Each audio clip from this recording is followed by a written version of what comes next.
and go live. Now, will this or won't this work? Yes, I am apparently now live.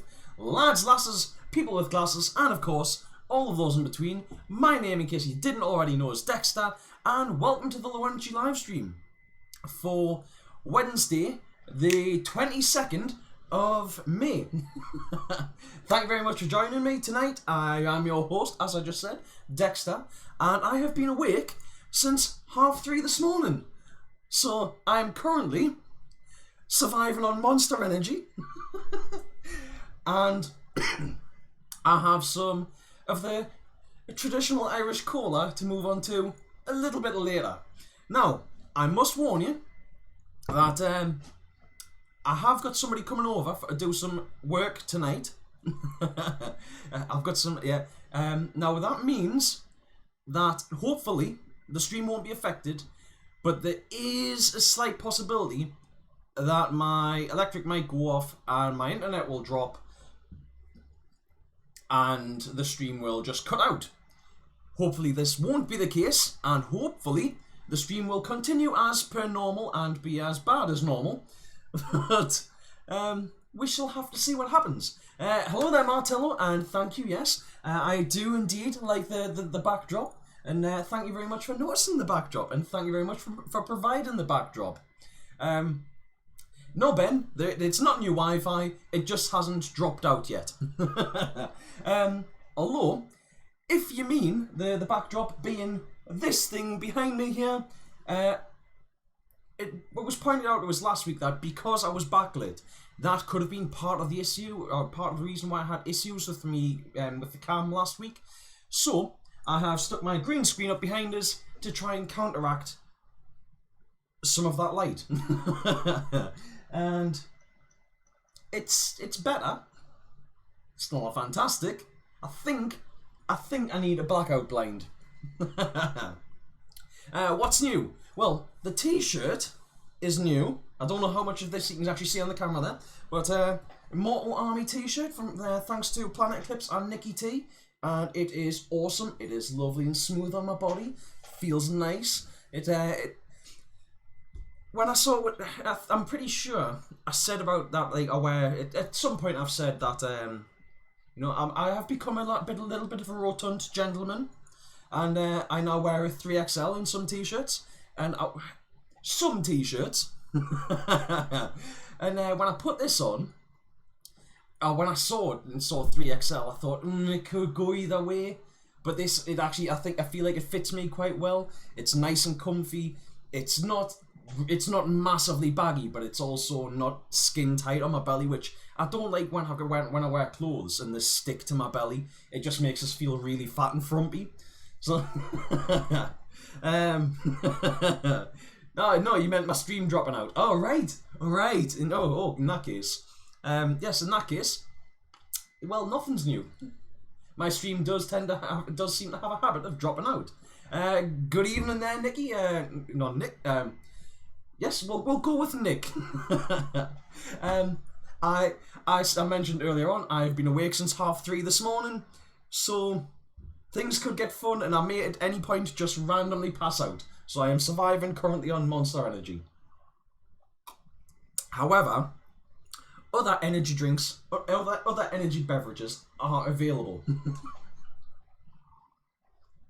The McDonald's getting work done. Yes, it's the McDonald's that I do my live stream from is currently getting work done at some point soon.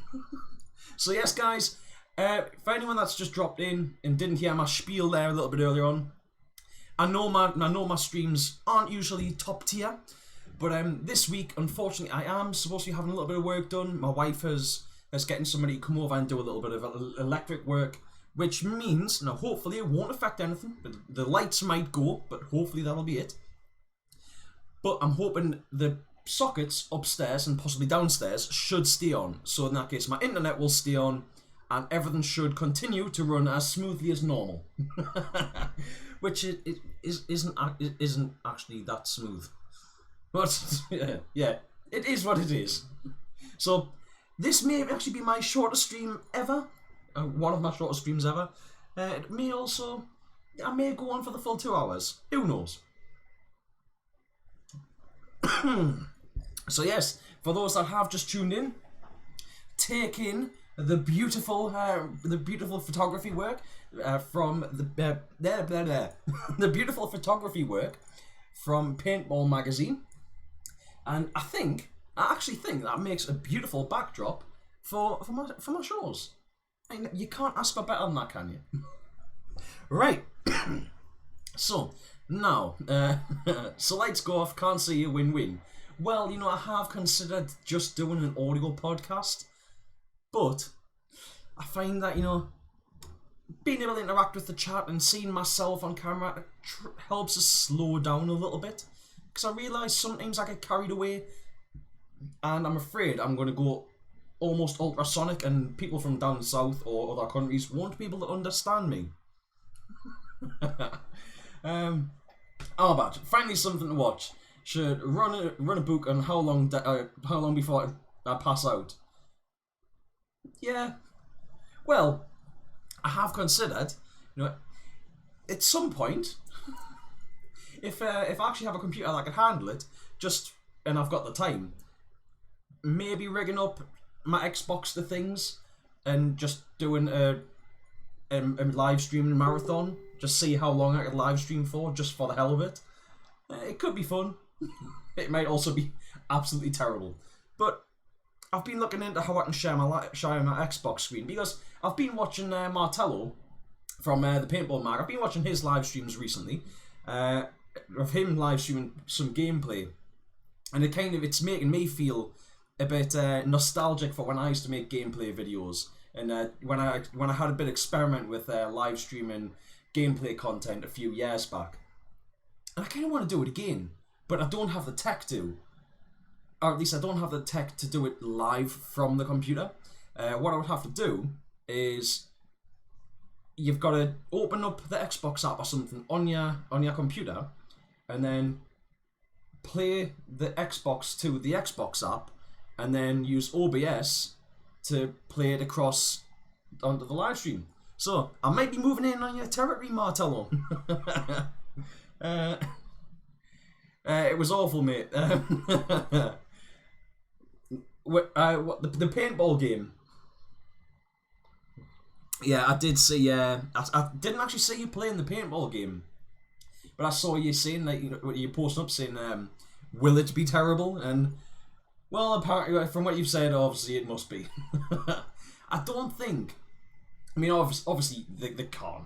But paintball video games never seem to like capture the thrill of going out and playing paintball. And there's too much happening. You know, when you've got things like being able to snap out from your bunkers, when you've got to use it'd be like R1 and L1 for snap out, and then you've also got to shoot with one button as well. So you're shooting with the right trigger like you would normally, and maybe aim with the left trigger.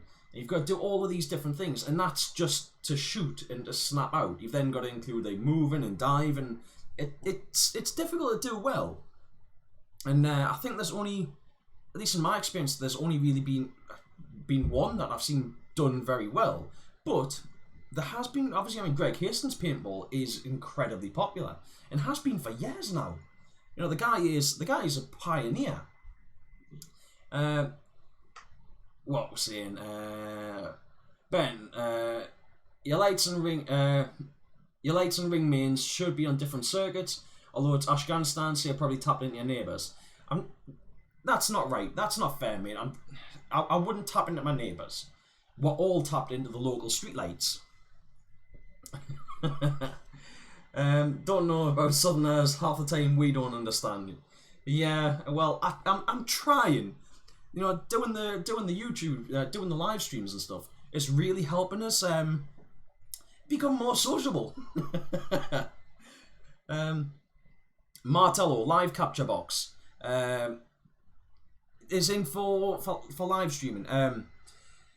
Well, I know you use Expert, and I hope you've getting your issues sorted out with Expert. I know that the last time I was watching some of your stuff, I know that that was what you were using, and you are kind of. It seemed like you're struggling to get the chat on, which I wish I could have helped you with that. But obviously you use Expert. I'm currently using OBS, so as a result, there's nothing that I can do there. But I hope you got that issue sorted out. Because I think doing live streams is something that it's still relatively new to paintballers. I mean, obviously, other content creators have been doing live streams for quite a while now, but most paintballers, they've done stuff like headcam footage, and that's been pretty much about it. You get like vlogs like Ronnie D's on, who does D's on docs, and his vlogs are very well put together and very entertaining. But sorry, cable's moving. But yeah, so his videos are very well put together, and if anybody hasn't seen Ronnie D's on stuff before, go check out D's on docs. They are entertaining. I can't say I watch every single one, but I do find his stuff very entertaining. I've totally forgotten where I was going there. But oh yeah, so live capture box. When you're saying about live capture box, are you talking about like I think they're called PVRs, where you have like the little box that you plug into one thing and then into another? Because that was what I originally used to stream on. I mean, when I first started, I used a Hubbage HD PVR. Yeah, well, there were PVRs for the plug, which I plugged in through my Xbox and TV and everything, which then played through into my laptop, which I then recorded videos on. Eventually, I moved on to an Elgato Game Capture HD. I think it was the HD 60 or something like that. And I should never have sold that. I'm pretty sure at the time when I bought it, they were only about £100. I thought, what is? They were like £100 back then. I could probably pick one up for 50 quid or something second hand. No, you can't seem to get that. Unless I've missed them, you can't get them second hand now very easy. And not that I think my laptop could particularly run it very well. But yeah, like that. They're like 200 quid now. Elgato seems to, since I stopped live streaming about like 6 years ago when I was doing gaming and stuff, Elgato seems to have gone from strength to strength and is now massive. But it's a shame that I can't do that, and I don't know if my laptop could actually handle doing long, really long live streams, or doing gaming live streams with the amount of information I'd be getting put through that. Maybe not. I don't know. But saying that, why play paintball in a video game when you can shoot Nazis? Well, yeah, exactly. Why would you?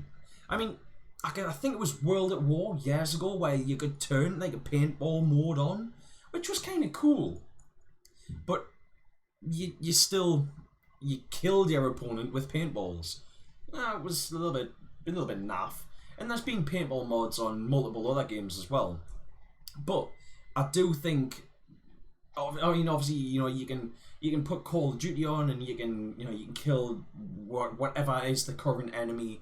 Be it the Japanese, Nazis, sci-fi future mercenaries or something.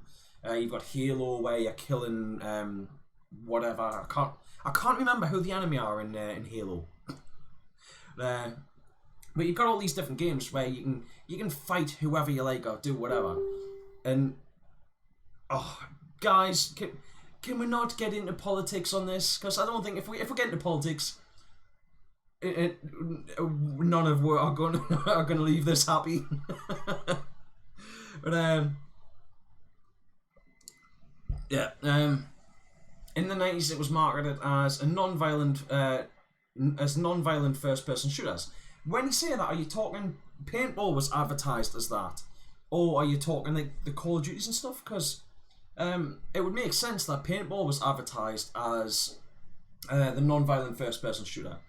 There's one on Lego Dimensions, rather cool. That's kind of cool. Lego paintball. So you had the paintball mode, so little Johnny could play it too. Right, yeah. So you had stuff like Doom, but a paintball version. It's a bit like along the lines of how they made the blood in Mortal Kombat green in certain regards. But you see, that was, I know it probably would have been the early 90s when paintball was kind of just still on its initial rise. Well, I know that there was the talk of trying to advertise paintball as being non-violent. It was one of the reasons why sites wouldn't use red paint, because they didn't want to have the appearance of it being war recreation. Now, I think people are a little bit more open-minded now, at least that's what I would like to think. It might not be true, it might be true, I don't know. But I know that for a long time, paintball tried to go away from the whole sort of war simulation. There was a massive backlash against computer games. Oh yeah, no, I mean, you had people like, was it the 2000s, or was it the late 90s? The way you had Jack Thompson coming out giving it, that Grand Theft Auto was like a murder simulator. And you've had, basically, anything that's popular, you have groups of people that will come out against it. I mean, you had, like in the, what was it, the 80s? Was it the 80s or was it the 70s? Where you had stuff like, there was the satanic witch hunts. Not witch hunts. The satanic panic in the US, where it was some kids basically said that that babysitters and daycare providers and stuff, and the people working at their nurseries were like wizards and stuff, and that they'd seen wizards flying around the room, and that there was dungeons underneath the place and things. And people actually got jail time because that sort of shit. Because of those lies. But then you have people kicking off about like rock music, saying that it's worshiping the devil, and you had people that freaked out about Elvis shaking his hips and on stage and stuff. Elvis the pelvis. What else? 80s Mothers Against Devil music. Yeah, stuff like that. People saying that Dungeons and Dragons was pure satanic devil worship. Like, come on. This is why I don't like religious fundamentalists. People that are religious radicals, that everything is the devil. Everything that I don't like is the devil. Yeah, D&D leads to Satan. Exactly, Martello. This is it. It's like, D&D leads to Satan. I actually saw, there was a meme on one of the pages earlier on, and something I was watching, and it was, the media narrative was Dungeons and Dragons leads to Satan, and it leads to, devil worship and all this sort of stuff. And in reality, the dungeon master was actually sat there going, look, can you just cross the fucking river instead of trying to seduce the catfish? It's people that don't understand what young people do and can't understand that they're having fun, and it doesn't lead to to devil worship or killing babies and stuff like that. Right, so Albert, there's a few people at work you would love to try and kill with paintballs. Yeah, well, I'm pretty sure if you got enough people together shooting, there's the potential for it to happen. You just have to shoot a lot of paint quite fast. Ben, red and pink paint was quite popular but got banned in tournaments, so therefore everything is yellow to better show the hits. Well, you see, yeah, I now kind of understand that. I don't understand why red paint would be banned in tournaments. And I was always under the impression that red and pink paint was banned because it looked too much like wounds. And then obviously paintball trying to get away from the war simulation. And then obviously when they brought in, so it was like you had that people were shooting mostly yellow and orange paint. Then it was like, right, well, you can't have yellow patches or orange patches over a certain size. Otherwise, you look like, it could be mistaken as a hit and confuse refs on the field. More reason that you've got to then be pulled off and things like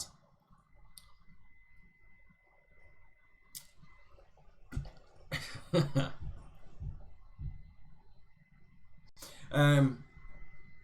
The Halo bad guys of the Covenant, the Flood. Yeah, yeah. You see, I think I only ever played Halo 3. I was never a big Halo fan. I played the campaign on it, and it was alright. But I've never been a big fan of like bouncy round games. And okay, if you're using equipment, like, I quite like Apex Legends, where, you know, one of the characters can throw down a jump pad and get launched through the air. There's another one of the characters has a grappling hook that he can use to pull him around places. I don't mind that, but Halo was just bouncy because you were in a power suit, so yeah, you just bounced all over the place. It wasn't fun for me. Marilyn Manson made you kill people. Well, yeah, that was another one, wasn't it? Was it not something like, was it Columbine that they're trying to blame on Marilyn Manson? Which, you know, just because somebody listens to a certain kind of music doesn't mean that that's why they've done whatever. It's the same with everything. You know, just because somebody does one thing doesn't mean that they are then going to go on and do X, Y, and Z. Orange is a protected colour. Well, I thought yellow used to be a protected colour as well. Martello, you played Tipman versus everyone in Hell Survivors Detroit. The paint was red only. Ooh, now that must have been interesting. And he had zero issues. Oh, well, that's it. I'm not saying that there would be issues arise from shooting red paint, because obviously, you know, all the paintballers know it's just paint. And you also, you know if you've been injured. And I think if a player was injured on the field, they're probably going to let people know, or they're going to let a ref know, or they're going to let somebody in the safe zone know, or whoever. They're going to let them know that they've been injured, and they're going to try and get that rectified pretty fast. A little bit of paint isn't going to change that. But like I said, I was always under the understanding that red paint was kind of taken back from paintball because it looked like it was a real wound, which people try to get away from. Ben, the band Clear Hoppers as a hopper break could look like a hit. Yeah, I remember hearing that one as well, which is probably why you never actually see Clear Hoppers now, unless they are.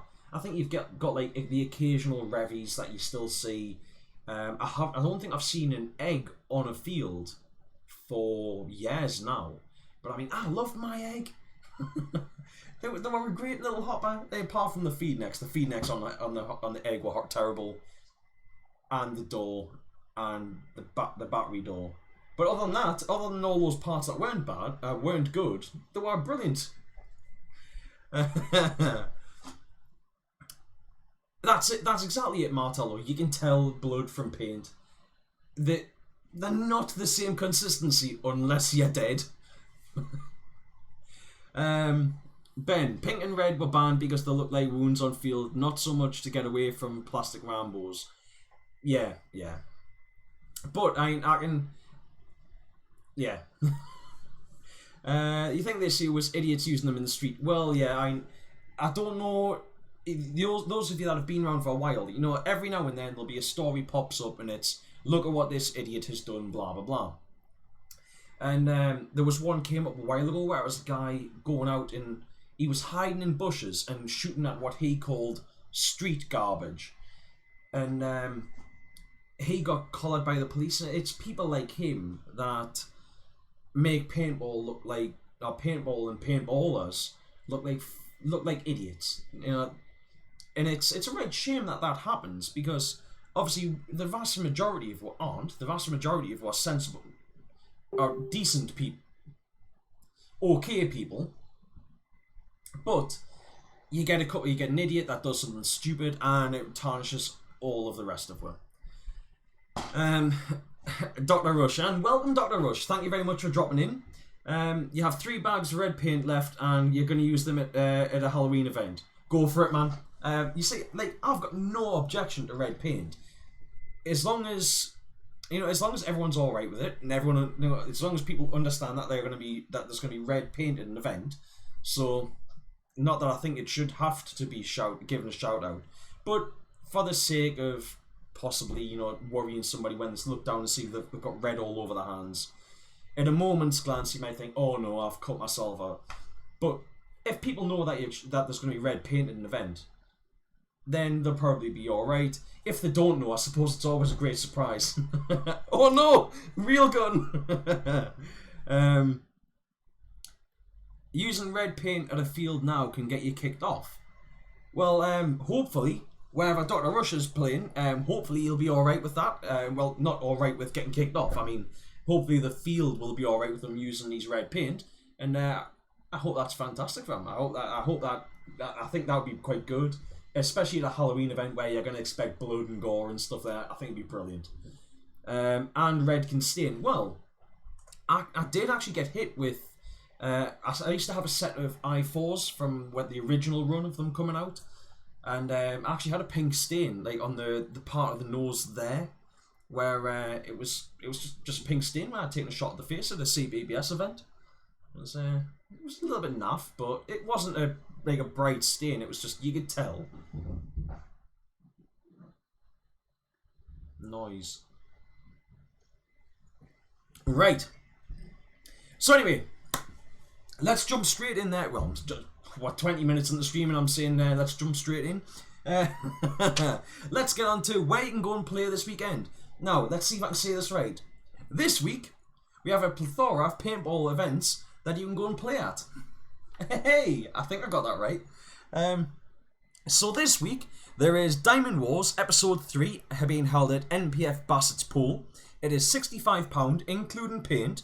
Dinner is included, as well as tea and coffee. And extra paint is £30, or from £30 a box.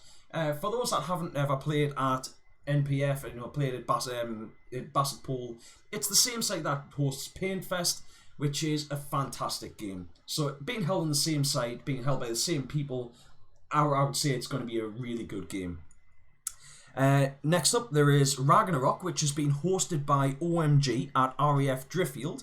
This is the 25th and 26th. It is £85 for your weekend ticket. This is a new location for OMG and Paintball. It is Blackthorn Mercs versus Red Kite Security. Mad Baz the Scientist is apparently going to be in attendance, so keep an eye out for him. And free, of course, it is free camping. Now, though, I'm not sure if tickets are still available for this event. So, if you're interested in it, there should be a link in the description down below. Please go over and check out, follow the link, contact the guys that run the event, and hopefully, if you want to attend that one, you can get yourself along. There is also a War Dogs walk-on at Task Force Cowbridge, being held on the Sunday the 26th. It is £15 entry with bring your own paint, or paint can be ordered, but get if you let them know that you're coming, and you can order paint in advance. Pics will be taken, so of course you get those nice cool profile pictures. There will be apparently pistol duels, an Iron Man run, and an Iron Man not an Iron Man run. And they are apparently also trying out some new game modes. We have the Yorkshire Paintball Centre has its monthly walk-on and 1989 club. This is again Sunday the 26th. It is £20 with bring your own paint for the walk-on and £10 for bring your own with the 1989 club. The rules for the event. Oh no! Ah no! It's back. I thought I'd lost my stream there. Right, the rules for the walk-on are 12 balls a second, cap at 12 balls a second, 280 feet per second cap, and it is semi-automatic only. Now, I didn't actually get paint prices for that one. Not sure if I have dropped my stream there again. Nope, things still seem to be going, I think. So hopefully that's alright. Yeah, it seems my internet's bouncing around again there now, so I'm kind of a little bit worried about this. I'm not sure what's happening. Right, but yeah, paint prices at YPC aren't ridiculous. Hello. It's not getting put up. Ah. You balls the tea up.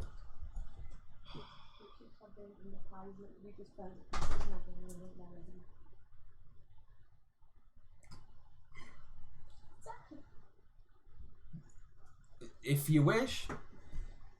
Did we have the power turned off momentarily? Yeah. Oh, that's good. So it must have just been something else then. Yeah, I'm getting told. Yeah, Ben says the 50p in the meter has run out. You couldn't even turn the screws, so that must. Oh dear. And then smashing it off, and then God knows what would have been left. Yeah. Oh well. Okay, just a small one though. Just like as small as you can get. Right. So now that that's sorted out, I'm back. Right then. I've kind of lost where I was up to, so I think I would just finished with YPC. So I'll read some comments. I'll read the comments that have been posted up here, and then I'll drop back into where you can go and play this weekend.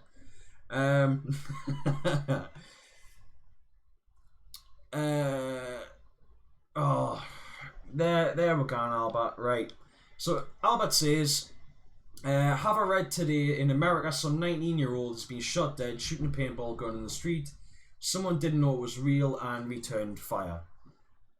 I hadn't read that, but that. Oh, and also, guys, thank you very much for letting us know that everything was fine on your end. But no, I hadn't heard that, Albert, and that's tragic. Now, a 19-year-old, and this is going to come across a bit as victim blaming, and to a small extent, it is. At 19-year-old, the lad should have known better than to be shooting a paintball gun in the street. I'm assuming it was a lad. He should have known better than shooting a paintball gun in the street. But this is also, and I'm pro gun, but you shouldn't be whopping something out that appears to be a gun in the street without also expecting other people are going to start and get a bit antsy about that. And if you're firing what appears to be a paintball gun, especially in the current climate where we are having regular terrorist attacks, where people are pulling guns on each other because you're having political violence in the streets, as not just terrorist attacks, but actual political violence in the streets. With things like with nutters on the right and nutters on the left attacking each other. It's only going to end badly. Now, the person who has shot that person, now obviously because I don't know the full situation, I can't comment on it properly, but the person that has shot the kid is now got that person's death on their hands for the rest of their life because somebody went out and was playing silly buggers with a paintball gun in the street.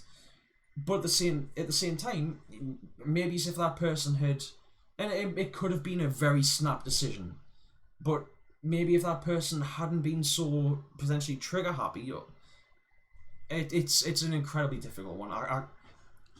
I can't side with any side there. So if somebody's feared for their life, I can understand them returning fire. But I also think, losing your life over playing with a toy. Yes, it's a toy that can cause injury, but losing your life because you're playing with a toy, that's tragic. There's no other word to describe that than tragic. Sergeant Al Powell. Well, yes, it's a similar sort of situation, isn't it? And you've had umpteen situations that have been like this. I mean, there was a guy in the UK years ago who got shot while carrying a table leg. There was, I think it was a bloke. I'm sure there was a bloke in the UK who got shot by the police because there was reports went in that he was carrying a samurai sword, and it was a blind man with a cane.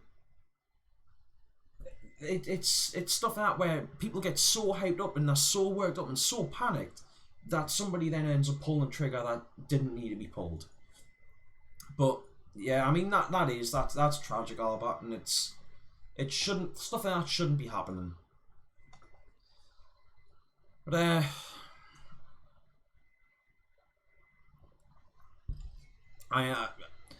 it makes us think, and it was, I suppose, the difference between this guy. I don't even know if he was shot by a police officer, but I remember seeing a clip a few years back of in fact, I wonder if I can actually find the clip. I'm just gonna quickly go on YouTube here. I hope I don't get in trouble for sharing this if I can actually find it.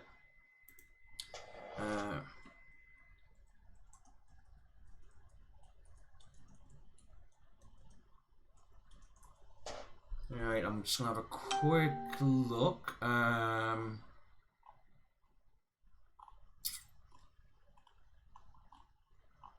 Yeah, I'm not finding it here. But no. Right. Just click on this. Yeah, this.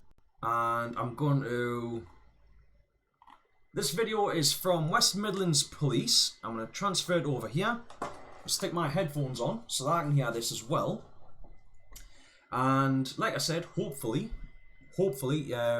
YouTube and West Midlands Police will be fine with us sharing this, because I think this is it's pretty good one for to actually share. Right, I'm just going to open that up to full page, and right, I'm going to flick over to my share screen. Right, this is the video that I was talking about. Teen 2mm from being shot all over a toy gun. Now, this instance, this was actually an airsoft gun. This incident started out with a member of the public on a high street. Hopefully, this doesn't reverberate. Seeing two young men walking down the street, and one appeared to have a gun tucked in the waistband of their trousers.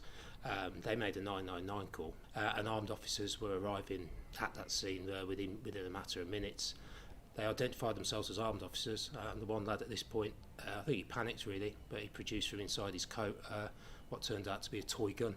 The officers saw the gun come out, and the officer describes that he drew his gun.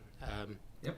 And the kid's first reaction upon seeing police approaching them was to pull the gun out from his jacket. Now that is verging on a suicide by police officer situation. That could have gone incredibly badly. That's good training that on behalf of the police officers, because that first response on that guy pulling that out wasn't to just open fire. Thankfully, the guy was a bit more, he chucked it down. He didn't start pointing around, because it could have ended so badly. Began to squeeze the trigger, saw the hammer coming back, and knew that if he squeezed just another 2 to 3 millimeters, he'd be shooting this person in the chest. This person later turned out to be a 16-year-old lad with a toy gun. If you go out on the streets with anything that can be mistaken or perceived as a gun, basically, then it's classed as being in possession of a firearm in the public place. So it's only down to the professionalism and training of the officers and experience of the officers involved that the incident was dealt with in the way it was, But it obviously could have been a young lad that had a very, very close call there, and that was that's the say, like 2 millimeters from that kid being potentially dead. It's the sake of a slight more squeeze on the trigger, that kid wouldn't be alive today. Right, now I'll close that one down. Right, no, wrong button. No, I can't get it to minimize. What have I done? Oh no, go away.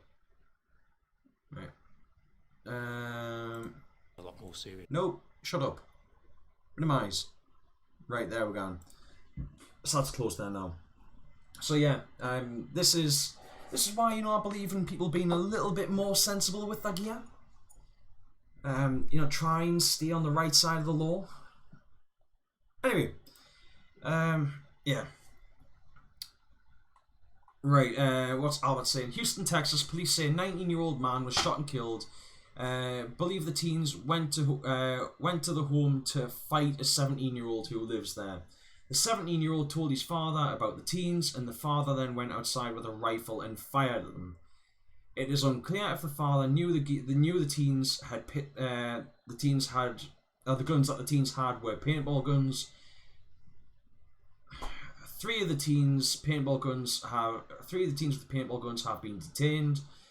Police said they could be charged with anything from assault to criminal mischief. The father is being questioned, but police say it doesn't appear he'll be charged. Hello, Colin. Welcome. We are currently on a right downer. So, 19-year-old man was shot and killed. Believe the teens were went to the home to fight a 17-year-old who lived there. They didn't, well, by the sounds of it, they didn't go there to fight him. They went there to shoot the shit out of him with paintball guns. And obviously because the father didn't know that there were paintball guns, he's gone out and he's done what any parent would expect them to do, especially in America. You know, if you see people walking up to your house with guns, then yeah. But the part where it says here, where was it, Texas?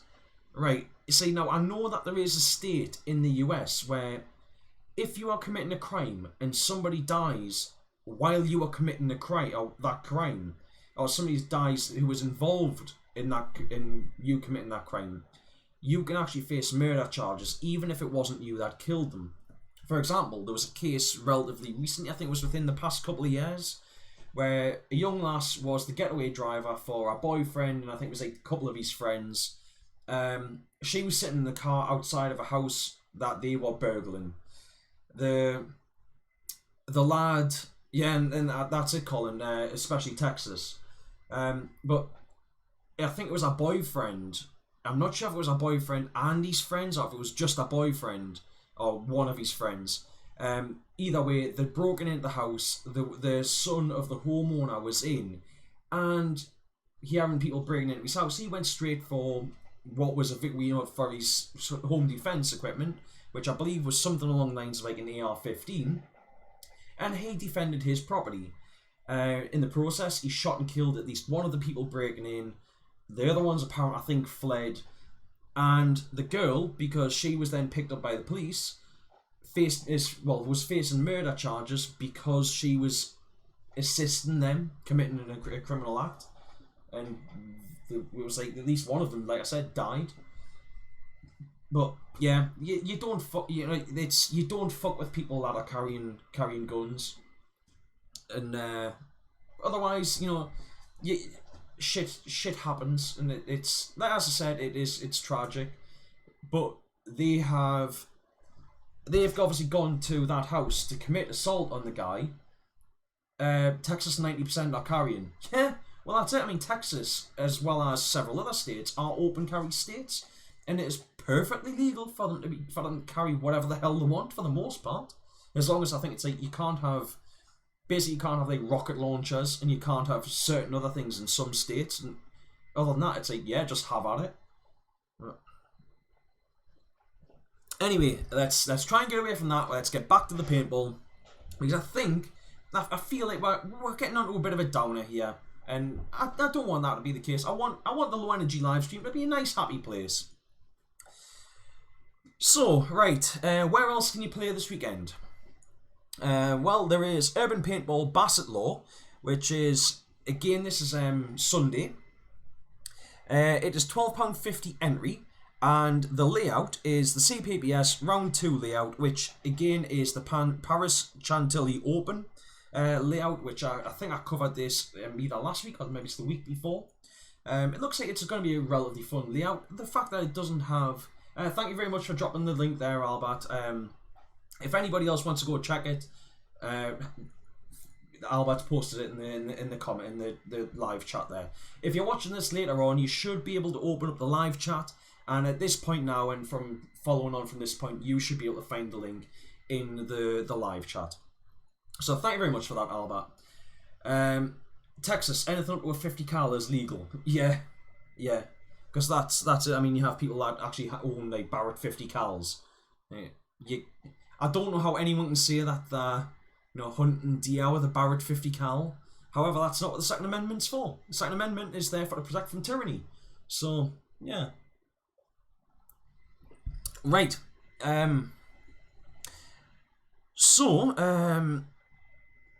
Next up there is Campaign Paintball Surrey, which is, again, this coming Sunday. It's £25 entry, or £20 if you are a UK PSF member. So if you are a UK PSF member and you want to go and start playing at that site regularly, by your 5th event, you're effectively getting in there free if you present your UK PSF membership. You can't go wrong with that. It is bring your own paint, or there is paint available from £27. Next up is there is a event on at Gunsmoke Paintball Colchester. Again, Sunday, £10 green fee with paint at £40 for a box of paint. Paint for a box of paint. For this one, please let them know in advance if you plan on attending. Next up, there is the Isle of Wight Paintball League, which the fact that the Isle of Wight has its own little paintball league, I think, is fantastic. Because obviously, it's not a huge population on the Isle of Wight, so the fact that, hey, if they're doing something, that is great. It is £25 for the day's play. Now, I don't know if you get paint included with that or not. I would severely doubt it. However, it is only 100 balls per game. Now, there wasn't anything said about how many games you will actually get in. If anybody does know any of this information, please feel free to post it in the chat and I will, of course, read it out. But, as I understand it, they run a three-man tournament that they run, and I also believe that there is also one-on-one games as well. So, get yourselves along. Go check it out. You know, if you're in the area, if you're on the Isle of Wight and you're watching this and you don't know about this league, get yourself down and go and play. Go have an experience of it. Come back and let me know what you thought of it.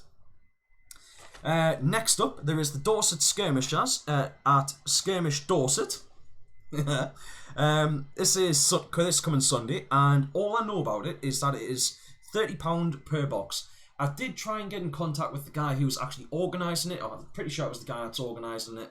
The guy who I was told to contact. Unfortunately, I didn't get any response in time for this live stream. If anybody does get any more information, or if I get any more information about it before this weekend, I'll try and share more information with that. With you on that. I believe that is a training session though, but as I understand it, it is open to the public. And finally, there is the Battle of the Bulge 3 at Driverwood Paintball, which is being held the 24th, 25th and 26th of this month, so that's Friday, Saturday, Sunday. It is £25 for the walk-on, which is, I'm assuming, just the Sunday games, or £45 for the full weekend. The site is open from the 23rd, so that will be tomorrow, until the 27th. So I believe that's, Monday? I don't know if that includes camping on Monday night and then you would leave Tuesday morning, or what the situation is. But it is free camping, so you can get down there tomorrow if you're off all this weekend, and you can stay and you can have yourselves a good drink, you can have yourself some good food and some good games, and leave when you're ready. There will be evening games and pistol games. Also, they are playing on the full site. Now, as I understand it, it is a very big site. There is also a playground for those big kids amongst us. And there is also a cinema, apparently. So, as I understand it, you need to bring your own chair. There is also beer pong, darts, and bring your own paint, or there will be paint available on site. Unfortunately, I don't know the prices for the paint that will be available. But that is all I have for you today on where to play this weekend. Now, I'm saying all, that is, I think, a pretty good selection. The only other one that I will give a shout out to, because I feel I did share something on Facebook, Combat Zone Lincoln has unfortunately had to cancel their walk on this weekend.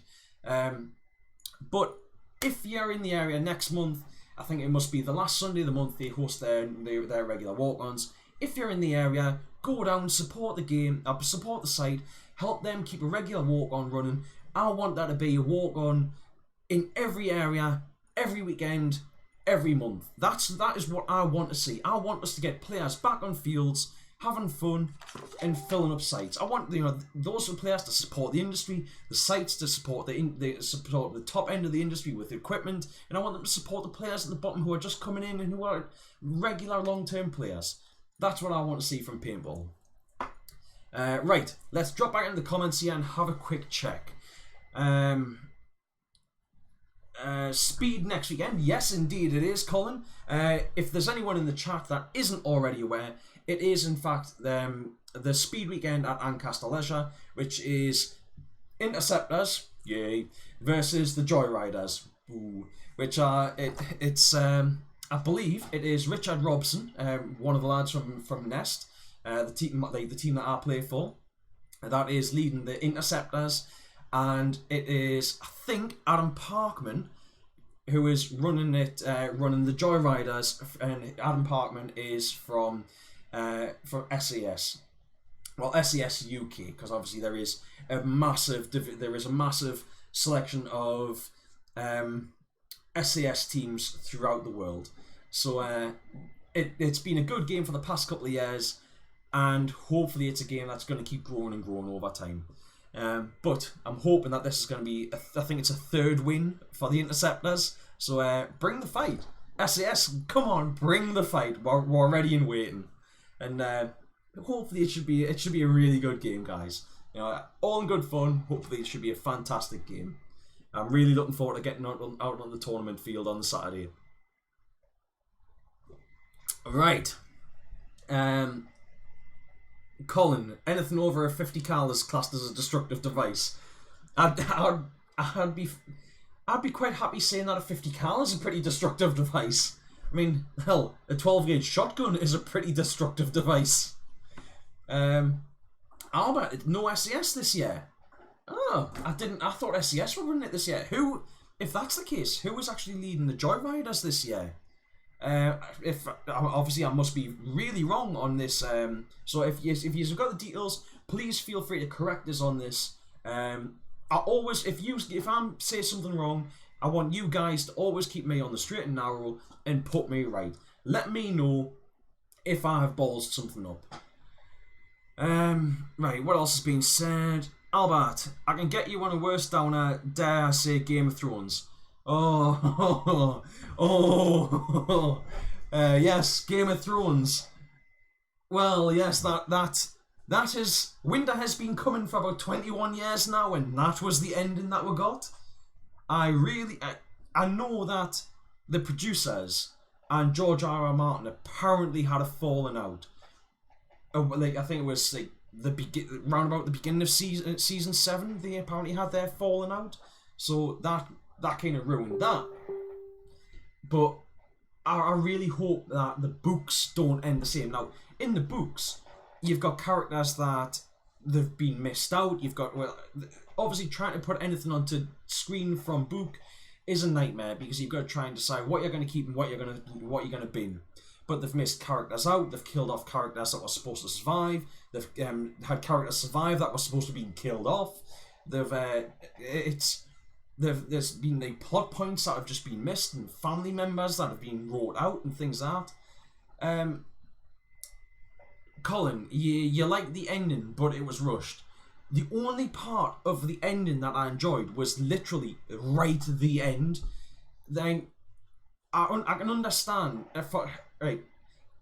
If you haven't seen Game of Thrones, if you haven't seen the latest episode, and you want to see it, and you don't want any spoilers, come back in like 10 minutes.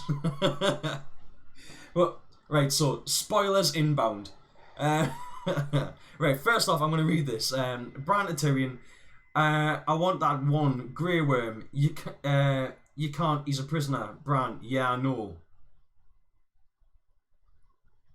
Bran to Tyrion, I want that one Grey Worm. You can't, he's a prisoner.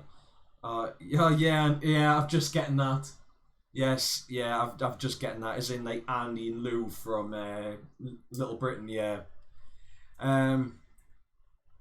Alright, thank you very much, Ben. It's Dave from OAPB. Right, correction, guys. It is Dave from OAPB who is leading the Joyriders this year at the Speed Weekend. Thank you very much for the correction there, Ben. Faster than dark. Right, anyway, right, so Game of Thrones. Even I have to explain stuff that's happening in TV shows quite regularly to my wife, and because she just doesn't seem as if she's not interested, which is fine. And Game of Thrones can be pretty confusing at times,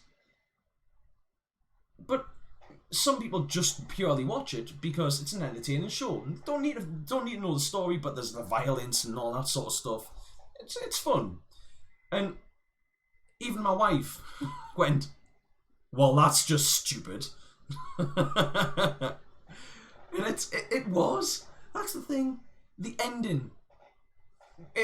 Like the very end. You know, like I said, if you don't want to hear spoilers, go away or mute the live stream for like the next few minutes. So anyway, yes, spoilers inbound. Jon going back up north of the Wall, I can actually totally understand. He never wanted to be leader of the Night's Watch. He never wanted to, he never planned on marrying or anything. He never wanted to be king. He never wanted to be king in the North. And the happiest point of Jon's life was when he was up beyond the Wall with Ygritte. So the fact that Jon ends up back up there with the wild folk, I can understand Jon, you know, that's the sort of like the loose kind of smile at the end that he had. I understand that. I think that's fair enough. The Sansa's story arc and the way that she is developed, I can understand her being, no, look, I refuse to kneel. I refuse to back down. And, you know, for the North to become part of the Seven Kingdoms again. I understand her doing that. Bran becoming the king, it was just a bit, why Bran? I mean, I understand, you know, they're leading in as if they're going into democracy. Oh, no worries, Colin. Catch you later, man. Thanks very much for dropping in anyway. Albert, George R. R. Martin has said that the book is going to be totally different. Good. Thank God for that. Like Sansa's story arc, I can kind of understand that, but I think that would just lead to violence. I think there would end up being, it would just be another rebellion. There'd be eventually once Bran, you know, there might be peace for like 50, 60 years until, or realistically in that sort of time period, you know, if you take that as being like the medievally sort of times, yeah, Sansa's probably going to die by the time she's around 50. If that. I think the average life expectancy in like, even in the 1800s was only something like about 40. So, if she's lucky, she might live a bit longer, but there's a good chance that she's not going to live that long, so Bran is probably going to be around about the same, if he lives a natural life, in which case, once Bran dies, it would turn to violence again, because whoever came after him, there's a good chance that they would go, well, no, I want that part of the kingdom used to be ours, so we're going to take it back. And you would have the 6 other kingdoms go after them. It would just be, they would just lead to violence again. 50 or 60 years down the line, there's going to be another war. But I suppose it is going to be loosely based on medievally type of society, which war was really, really common practice. That fight between the Hound and the Mountain, yeah, that wasn't. It was all right, but it could have been a lot better than what it was built up so much. It's like people have said, everything was rushed, and you had characters time traveling again. I don't understand where did the time traveling come from? You had, like, that last episode, Daenerys has burnt the city. She's moved. Jon is completely devastated by what she's done, and he's walking through the streets, and he comes across Grey Worm executing prisoners in the streets. Prisoners who, by this point, are non-combatant. He is literally just killing non-combatants in the street. Now that's terrible, but obviously there's, you know, Jon's, I think is it Jon draws his sword or something happens. There's the shields come up, the spears drop from the Unsullied, the swords start getting pulled by the Northmen. It's like, shit, it's gonna kick off. And then Davos calms them down. Right, okay, alright, okay, so Jon's gonna go and see Cersei, and he's gonna, like, maybe have a bitch about Grey Worm, and he's gonna rant on at Cersei about the fact that they were killing people in the street. So Jon leaves that area. You see Grey Worm slitting people's throats. He's still got like 5 guys he needs to kill. So Jon heads to where Daenerys is to go and talk to her and deal with it. they try and address these issues. And John walks through the rubble, and all of the Unsullied, which, how many fucking Unsullied was there? You've got all of the Dothraki, even though there was only 5 survived the Battle of Winterfell. And Grey Worm is on the top of the top of the Red Keep, or the stairs at the top of the Red Keep, with Daenerys. How did in the period of time it took Jon for to walk from where Grey Worm was, how did Grey Worm get past him with all of his Unsullied and up to the top of the Red Keep? Time travel. Did Daenerys stop and pick him up as she was flying past on the dragon? It makes no sense. There. Oh god. What a letdown. It could, that season could have been amazing and was just meh. Yeah, it could have been so much. But anyway, right. Let's get on to this. Guys, is there any chance, if you haven't already, drop a like on the stream, share it around a little bit. We'll try and get a few more people in because we've got a few more topics to talk about. I know Albert, now I know you always share this round, and that is much appreciated, dude. And but I think I want to. To be honest, I need to do a bit more sharing this round. I need to do a little bit more self-promotion and see what I can do. Anyway, right, let's forget about that in a minute, and let's move on to some of the other stuff that we've got to talk about today. So, first up, I noticed a post on, I think it was UK Paintball, it might have been the paintball community, I'm not too sure, about, according to Gareth from Urban Paintball, yes, this was posted in UK Paintball, Vulcan Graffiti, for those Magfred players that might be amongst you, Vulcan Graffiti is on back order and is currently pre-order only. So, if you want Vulcan Graffiti, get in touch with your local field, let them know that you want Vulcan Graffiti brought in, and hopefully they can order it. And I think it's going to be a couple of months before those orders will be apparently fulfilled and the paint will be on site. It's a bit naff, but thankfully, for you Magfred players, because you're not shooting a lot of paint, you might be able to stretch out what you've got left a little bit longer. Hopefully, maybe. Fingers crossed for you guys. I suppose if you get your hands on some other sort of thicker shell paint, because I know that Magfred players like the thicker shell paint, you might be able to have some other stuff last you a little bit longer. Next up, kind of keep it in line with the... Hello dog. Awesome. Thank you very much. Right, now where am I going to put this? Nice. He wants to stay here and watch me eat. Good boy. Right. So kind of keeping in line with Strikeforce Paintball. What? I've just blurted out what I was going to talk about. Keeping in line with Magfred Paintball, the guys at District 23, OMG, Black Sheep Events are opening up a new field. Now, I don't think it's open just yet, but there is a page that's been started on Facebook. It's been getting shared around on some of the paintball pages. So yeah, guys, it's called Strikeforce Paintball Middlesbrough. Now, apparently, the site is going to be First Strike friendly. So if you want to shoot First Strike and you want to go out there and play with First Strike, apparently you're going to be welcome to do that. Obviously, the site will naturally be round ball included. If they run it the same as they do with District 23 and their other events, there will also be, I think they do low impact paintball as well, and they will probably also run airsoft on the site. Which, hey, whatever makes the site money, I'm fine with, as long as they still obviously continue to run paintball events as well.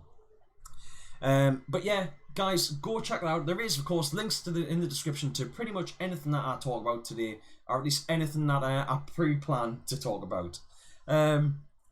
But yeah, Strike Force Paintball, run by the same guys as Justice 23, OMG, OMG MagFed events, only MagFed games, that's what the OMG stands for, and Black Sheep events. Go check them out, guys. Drop a like on the page and give them some love. Next we have the SAD, which is Staffordshire and District Paintball Club. Fallen Angels are recruiting to form a ladies team, to form a second ladies team to play CPBS. Now, if there is any ladies that happen to be watching the live stream, and well, even if you're not in the area, if you can make it down regular to go and play at CPBS, I'm sure that the Fallen Angels would be more than happy to get you involved, even if it's only playing some events, maybe. There is also the chance that if even if you're a beginner, you can work your way up, and you might end up on the Fallen Angels A team. You might be able to use that as a stepping board to move yourself up into the higher leagues of paintball. I don't think there's many. At least I'm not aware of many high-end female tournament players. And I think it would be great to actually see some. I'm not going to go full diversity and full feminist sort of higher type thing on this, but I do think it would be great to see some lasses actually get out there and show that they can play with the lads just as well as the guys can play as well. I think that it would be great to see some of that. So yeah. Go check out Staffordshire and District Paintball Club on Facebook. There is a link to their page on Facebook, and get involved. Go and show the lads who's boss. Also, right now this is where I'm going to have some hassle here because I've now got to work out where I'm going to put everything. Right. So it seems. If at the minute there is a little bit of a marker stand war going on. Now, I don't know the full details of it. It seems like there's been a bit of controversy going on, or I don't know, a little bit of arguments and stuff going on. I don't care about that. I want to showcase some products here. So first up, I will just drop over this if I can actually move my mouse over here. Right. I need to drop onto share screen. Right, guys, this product here, this is a link from the paintball community. I don't think this is actually up for sale yet, but it's a product that is potentially coming out soon from Manchester 3D Printing, which I have featured before on the show. This is the Pod Pal, and it is a full marker stand that actually fits inside of a pod. Now, that's kind of cool. It fits completely inside of a fat boy pod. And I've got such an itchy face again. Right, so I'm going to flick through some of the photos here, just to give you an idea. Very basic design. Nice and simple, but simple works. So, there is also talk on the original thread.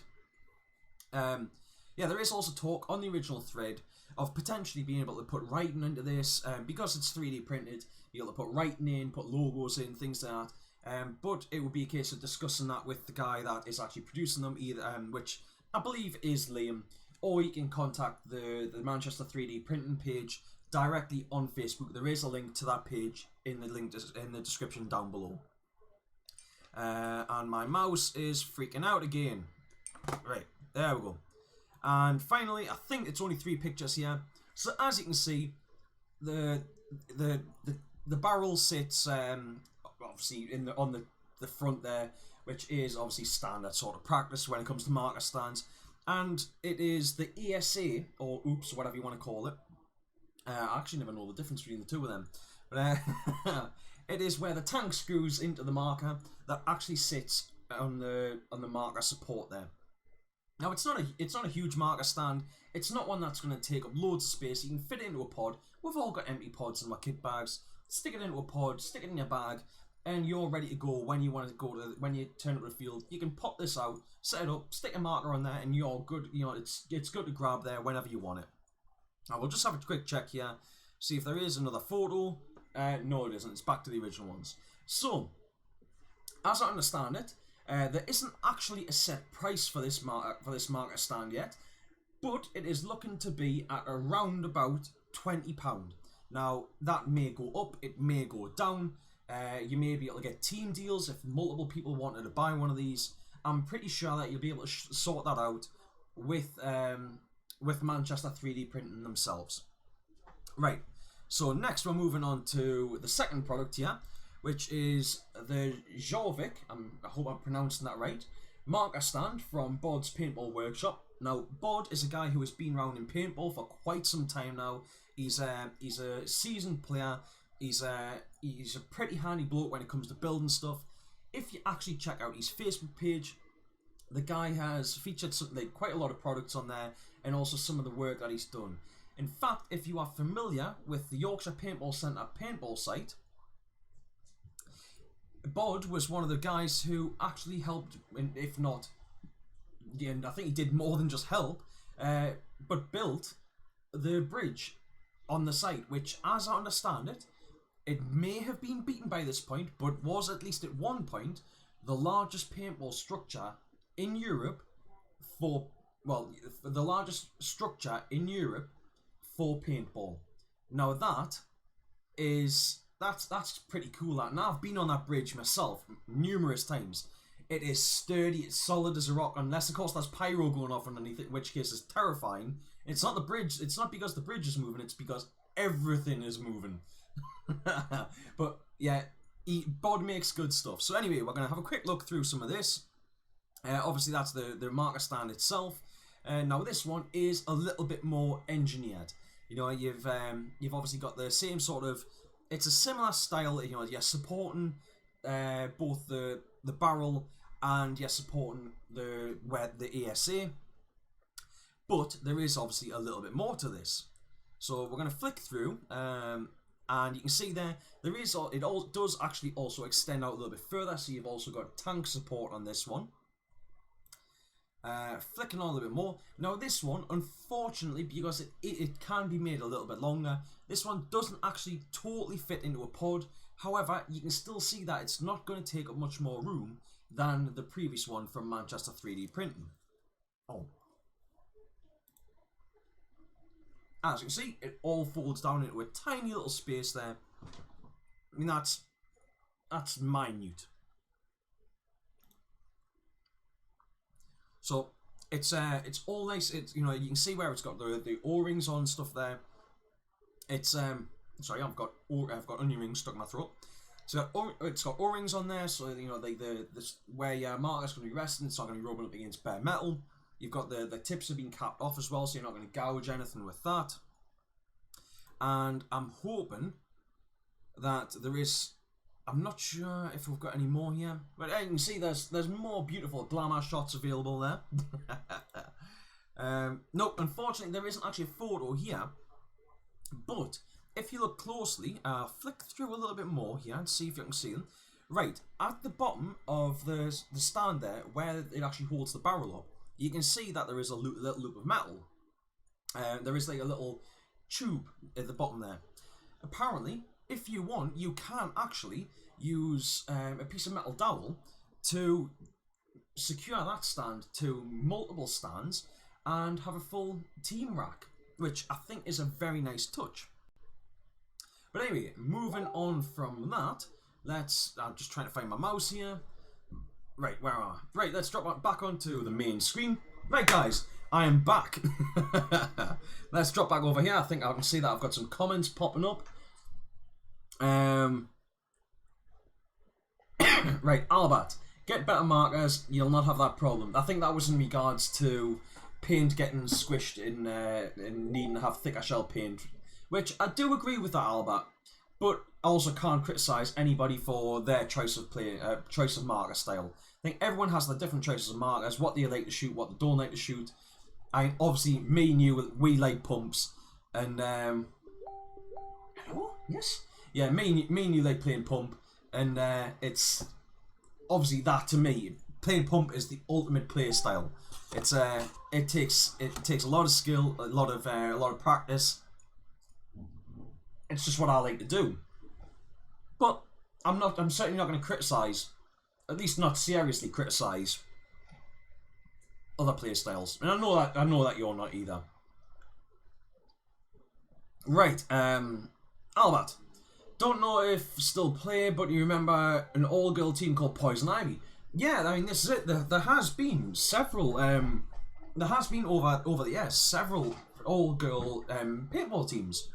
Like, I can't remember what they're called, but thinking back a few years ago, there was Scarlet.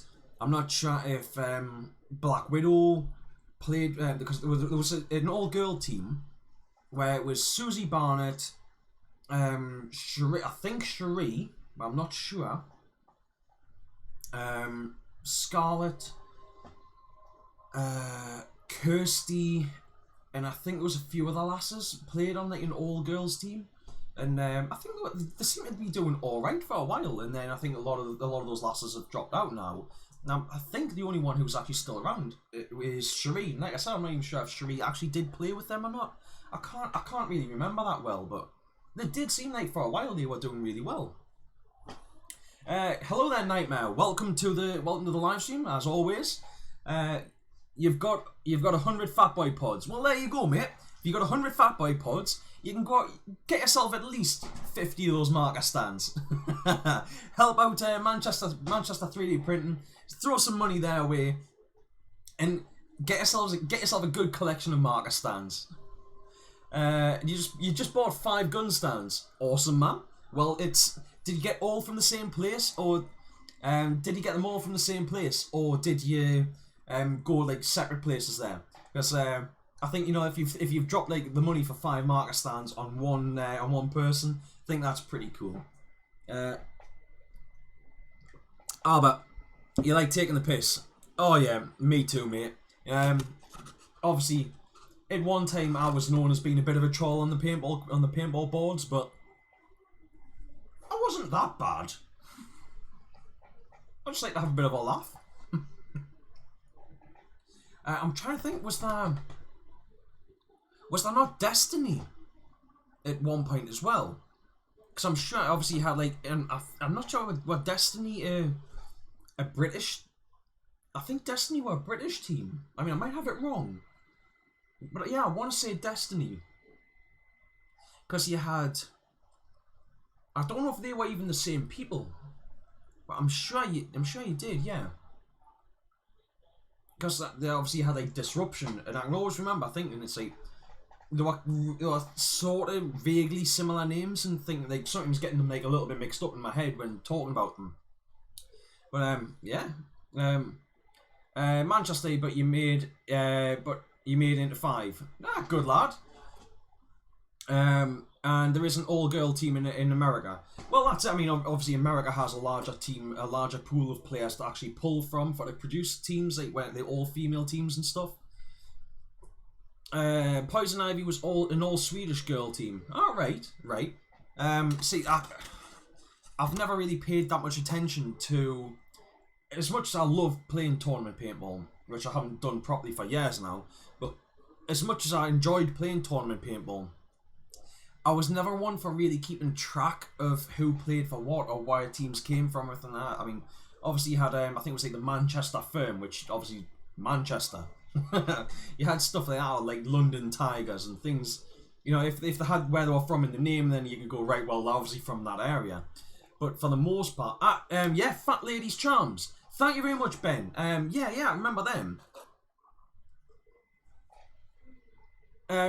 Yeah, Bear Young. So Bear Young playing for Destiny. Destiny would have been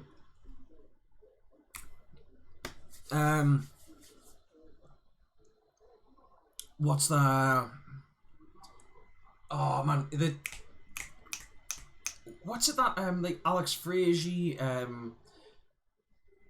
Ryan Greenspan, Yoshi, all those guys played, like Ollie Lang.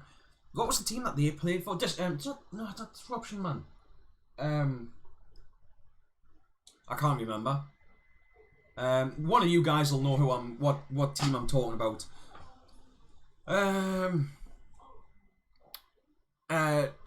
Evening, Paul there. Nice to see you. I'm still here. Yeah. Well, that's it. Tonight was going a little bit better. We've had a bit of talk about people being shot and killed by the police. We've had a little bit of talk about Game of Thrones, but yes, we are still here at the moment. And we're currently talking about paintball related topics. And I haven't passed out yet, which is a bonus. But I mean, Bay Youngs, which well, Bay Young. I don't think her name's Young though anymore, is it? Is it Paxton now? She's a legend in paintball. I think she's possibly the best known female paintballer in the world. Possibly. I can't say for certain, but I mean she was kicking it up with with pro players years ago. And I mean that's got to be respected. That. Catch you there, Ben. Thank you very much for dropping in. Thank you very much for being here. Dynasty. Thank you, Nightmare.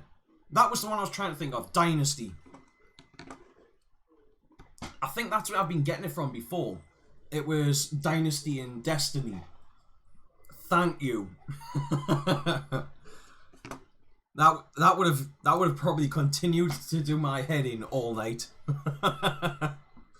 Actually, I'm going to cancel that. I'm just going to quickly close some stuff on this screen here. Whoa. Aha! Martello. I don't know if you're actually still here or not, but thank you very much for sending that link over. I'm guessing, well, the screen capture. I'm guessing that must be an eBay post. But yeah, that's exactly what I used to have years ago. And although I'm guessing that must be eBay. But yeah, that's exactly what I used to have like about 6 years ago now. And because alright, it's okay, I'll give you a chip. There you go. But because I wasn't live streaming, and because I was so busy at the time, I just kind of dropped out and stopped and basically stopped doing anything. And I kind of wish I hadn't. It was fun. It was fun. Right. Right. Ben, Albert, and Colin. I will have a look through that in a little while. I think I've already discussed that with my wife, so I don't need to read that message. Our Facebook Marketplace, right?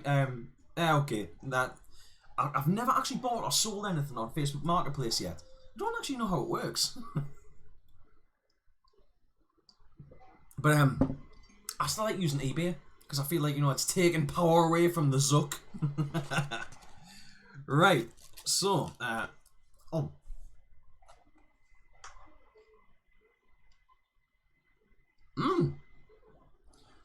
she still goes by Young. You think her husband took her name?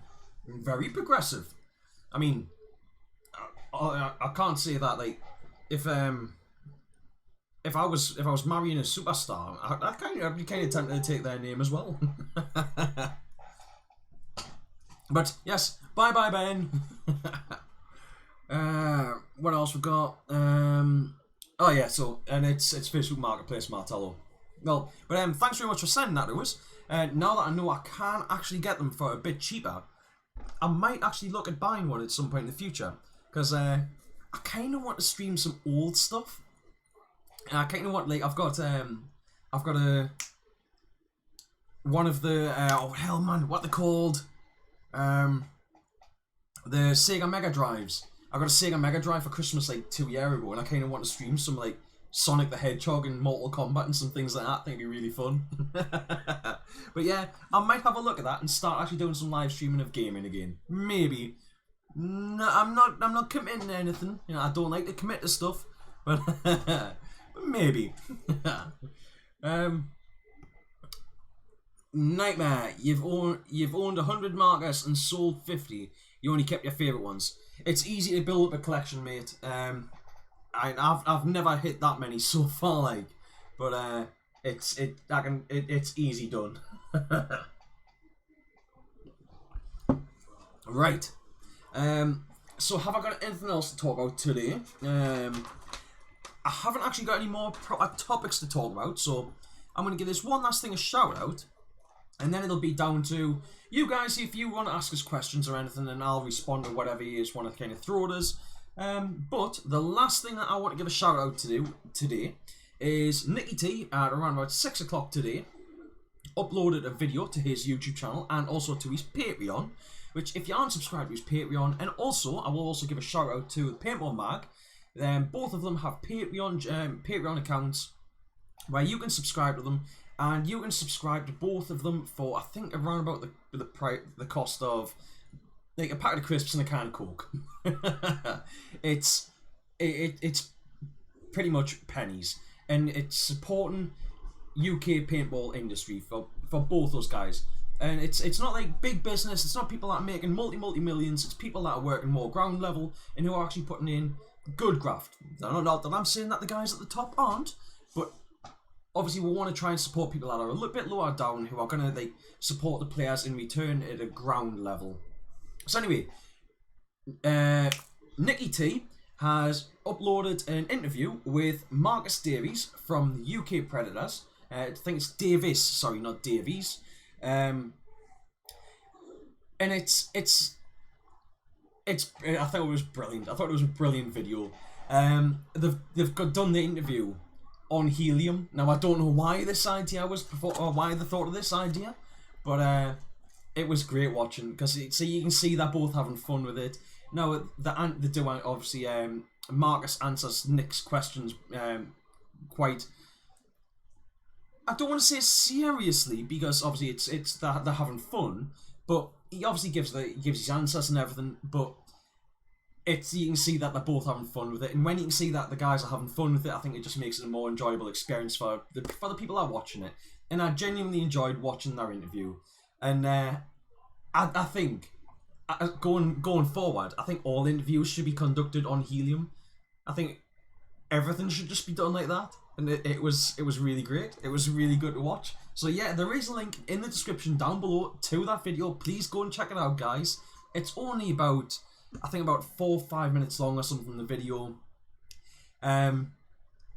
If you don't go and check it out straight after the stream, or if you don't want to go down in the description below and go start looking through for links and stuff, you can go over to my Facebook page where I have shared a link on there.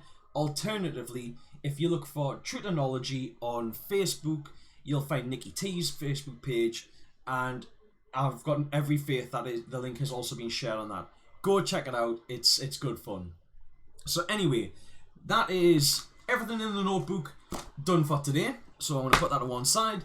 I am now completely at your disposal, guys. So if you have any questions that you want to ask me, if you've got any topics that you want to raise, do so, and I shall respond while I'm eating my tea. See, it's 9:30 and I'm just about to start eating. This is why I'm getting fatter.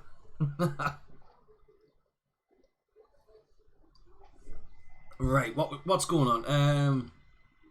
Albert, I think that's why as he's a nobody and she's still a big name in paintball. Well, yeah, I can kind of understand that, because Bay seemed to drop out for quite a long time. Obviously, she was getting married, she was having a family. Oh, that's totally understandable. But now that's just kind of making a comeback. Her name is still really popular in the paintball scene. So it kind of makes sense that she would want to keep her name so people know who she is. I mean, obviously, she could have come back and she could have taken her husband's name and she could have come back that way, but it would kind of been, I think, maybe seen as a reinvention when she didn't need a reinvention. She's a very competent athlete, and you know, that shows. And yes, Albert, I have seen that pirated KP3. In fact, what is it? I don't think it's KP3, is it? It is, I believe. I think it could just be. I'm trying to think, like a long barrel PGP, but that is very nice, isn't it? Not sure if it might. Oh, I don't know. It could be a cut down PGP, a cut down KP3 or something. Right. You want us to show the picture? Okay. Right, I'll drop back over onto the share screen. Right, guys, can anybody... Actually, I'm just... Oh, that must be it must be a holster for it, that thing. Right, guys, have a look at this. Albert has just sent this over for us to share on stream. What do you think? I know some people might not like this. But I love sort of old school markers and I love customization. I think everyone that watches my show regularly knows that I love customization and love like old school markers and stuff. And this to me is just brilliant. It's very sort of like motorcycle gang / pirate kind of style. It's just like even like Wasteland Survivor sort of thing. It's awesome that. I know you shared it on Click Clack Pew, which again, guys, is another good page that you should go and check out. Yeah, go check out Click Clack Pew on Facebook, where Albert quite regularly posts stuff like this. Also, if you haven't already, check out Pump Fury on Facebook as well. That is Colin's page, obviously dedicated to pump action paintball as well. Well, it's more dedicated to Colin, but Colin shares interest in pump stuff. Go check those guys out, please, because they share some awesome stuff. But Albert has a knack for finding cool stuff like this. I mean, just look at that. On one hand, I want to see that polished up, so it's all nice and shiny and glows and glistens. But I also like the rugged and sort of the look of it actually has been used. Now, looking at it here, I'm not actually sure if for to pull the loading plug out there, I'm not sure if that is actually the back end of a shell casing. Which, if that is the case, that's just a lovely little touch. But yeah, I mean that's pretty cool. That, yeah, that is definitely pretty cool. Right. Anyway, I'll drop back over onto the main screen if I can find where my mouse is again. I really need to swap these monitors back around because this is just not good. Keep forgetting I've got to like swipe my mouse all the way over there to end up over here. Right, so what else we got? I'll go back to here. I have to remember. Yeah, I have. Right.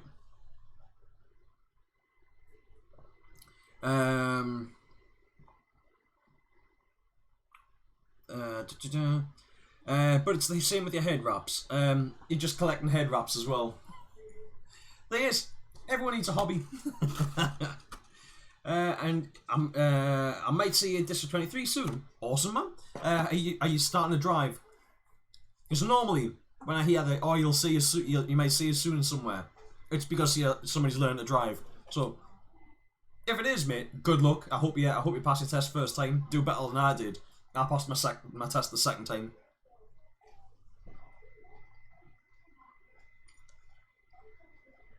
Martello, she has a double barrel name now. So is it like Bay Paxton Young or Young Paxton or something like that? Because I'm sure it was her husband was Paxton or something like that. If anyone knows, correct us please. Paul Cross, PMI Long Barrel. You're the man, Paul. This is see, I've got like a bit of an idea on me old school stuff, but there is like guys like yourself that just completely put me to shame. It's like I know it's a Sheridan Valve marker, and that's like it for me. It's like the all kind of merged to an extent, but obviously I know that some are made by PMI, some are made by Palmer's and things like that. So yeah, but it's I'm probably the fact that I've just said that they all merge into one is probably like sacrilege, but sorry. But Albert, couldn't tell you just nicked off.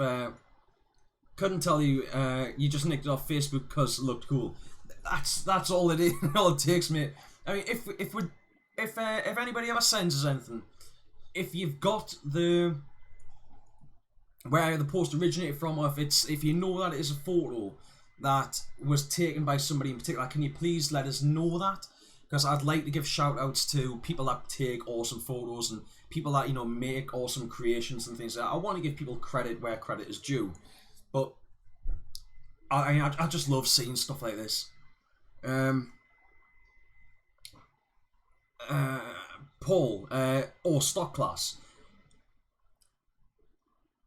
Alright, Nightmare, unfortunately, I don't actually have my Instagram on...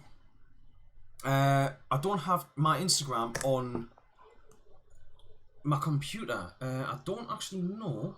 You're all going to die down here. Ah. Right, I'll have a quick look and see if I can get logged on. But I can't promise anything yet, Nightmare.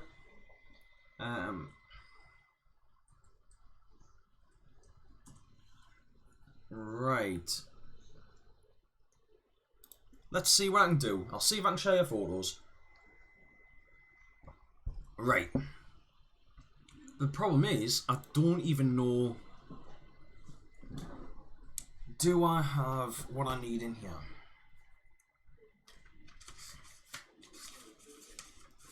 Right, give us a second, guys. Right, I don't have my passwords in there. Right.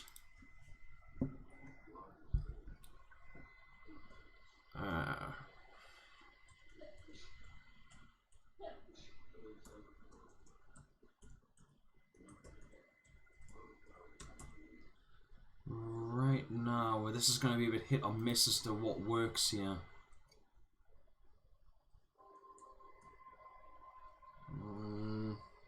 Log in. Nope, that's fail.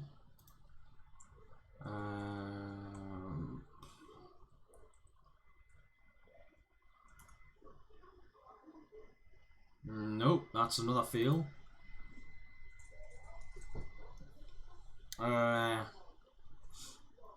I'm not having much luck here.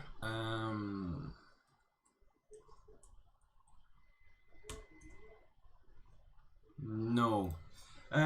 Unfortunately, Nightmare, it doesn't look like I'm going to be able to share them on stream this week. The best that I can do is, and I don't know if it'll work, but I can try showing them direct from my phone. But it will be a case of holding my phone up to the camera. So, what we got? Right. Reveal. Ah, right, yes. I have seen these photos on, well, I've seen a couple of these photos on, I think it was Instagram, well, it would have been your Instagram, I'm not sure. Right. Like I said, I don't know if this will actually work or not, but I'll open up my OBS and on screen here for me so that I can actually see. But right, that is, it's not too bad. That is Nightmare there, playing at YPC. And the one there with them, with these, are those i5s? There's a very nice mask on there, my friend. And finally, that is, what's that? Some TPX gameplay there. I think that's the Beirut map. So that is that 1989 club. Yes, looking very good there, my friend, with your TPX. Yeah, nice one, man. I'll try and track down my passwords and my email address and stuff for Instagram. And next time, if anybody actually wants to send us anything across on Instagram, then it's another option, and I'll try and share stuff that way. At least that way on Instagram, you can kind of give somebody a little bit more credit that way, which is actually something that I should definitely do here. Right, now, if I can work out how to check my messages, which I don't even know how to check messages on Instagram. Right. Right, guys, so for those of you that are on, no, that's the wrong guy. One sec, I'm trying to, where the hell are the messages? Right, here we go.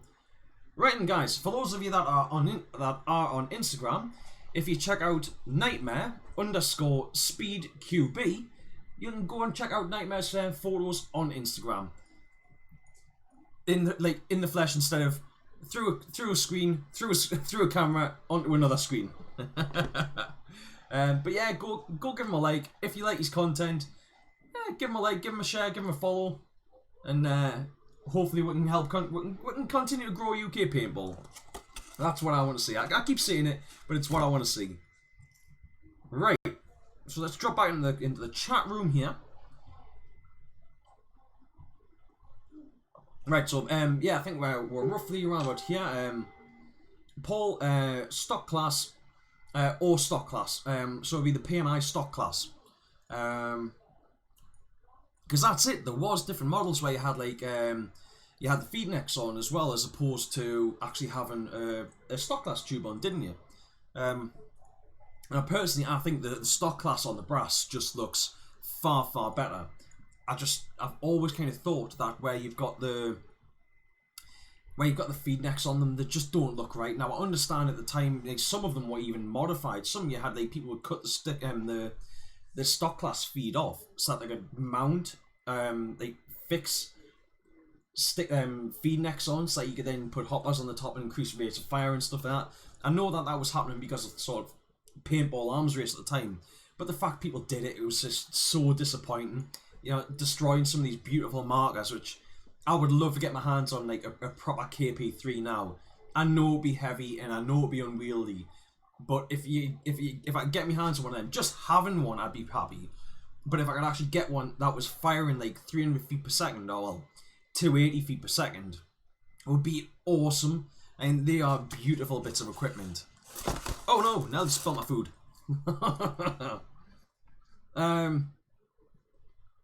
But, yep, Nightmare. I'll see what I can do for next time. So if you happen to send us photos next time, hopefully I can actually share them on screen properly next time.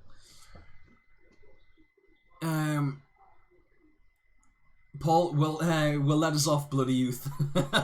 Well, I mean, I've got a bit of an idea, but I'm not perfect either. Nightmare, yeah, just saying they're your own. Well, yeah. As in, like, yeah, your own photos. Good photos, man.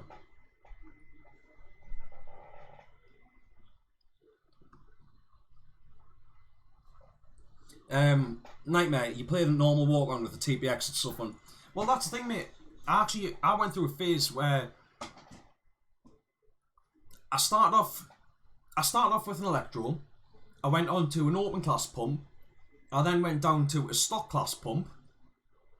I went from a stock class pump up to a hybrid, where I was like for a couple of events I ran like a 12 gram tube, 12 gram CO2 with a hopper, or I'd run a stick feed with a tank. Did a few things like that. I went up to running a single TPX, to running akimbo TPXs, to back down to running a single TPX with a Sarge kit on, to then just running a TPX without anything extra on, and then I went back to playing pump properly. And the only reason I haven't really been playing with my stock class Phantom lately is because for some reason it doesn't seem to want to shoot higher than like 200 feet per second. I think it's about 220 feet per second, which is naff. I want it to shoot properly, you know, like when you're already at a disadvantage because you can't carry as much paint and air. I want every shot to count, and I just don't understand why the velocity won't increase. I've changed the springs, I've changed the, I've tried different CO2, I've cleaned it completely. Nothing seems to work. It doesn't seem to want to go back up over a certain amount, which I just don't understand. Yeah, because it was fine. I cleaned it. It stopped working. Or stopped working properly, and now won't go back the other way. And I haven't lost anything. It still all works perfectly fine. Everything's there.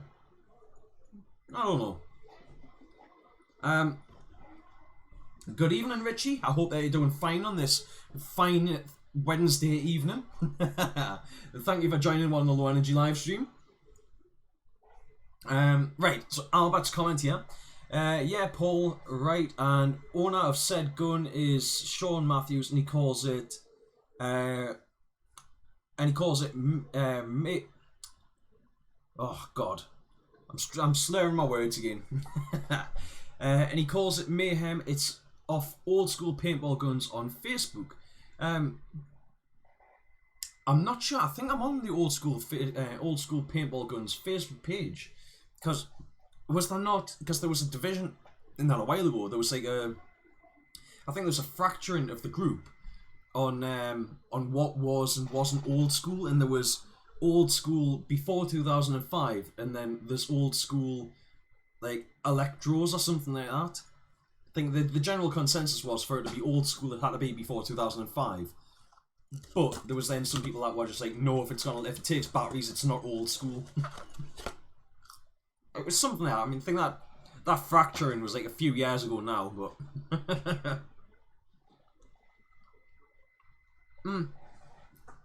Yes, Phantom's haters like the haters are like society.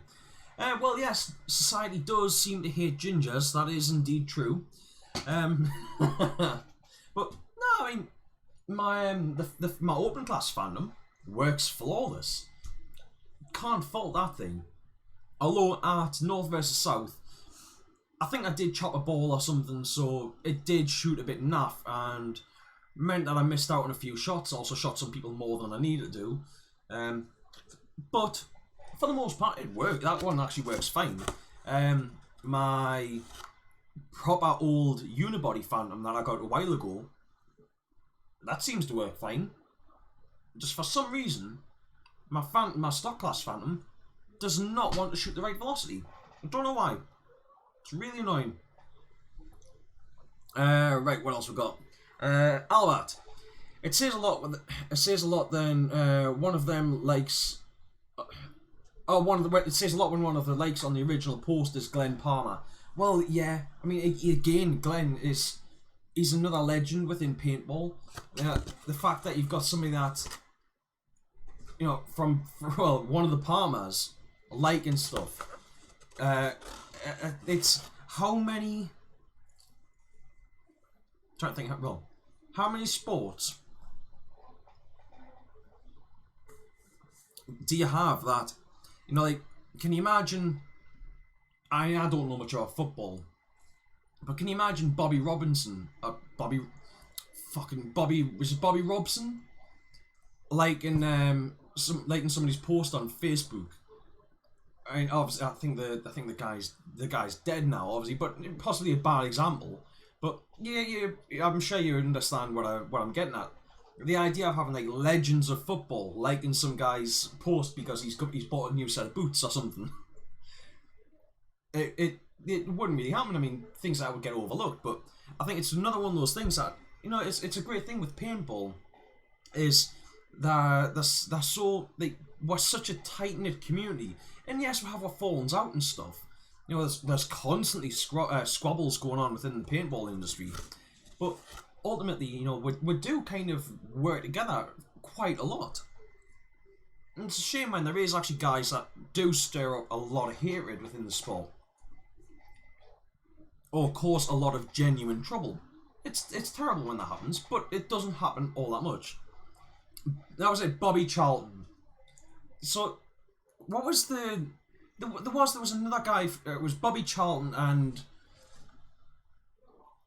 I'm sure was there not a Robson or something that was from like round here.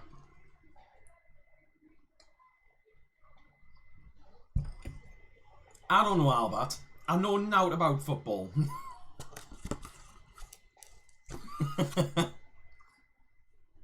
No. Nightmare. You have 4 TPXs. You always bring 4, 3, and have 3 as a spare. Well, I mean, having spares is always handy. I don't think you need to carry that many, but yeah, I mean, it is always handy to have spares. You can't go wrong with having spares.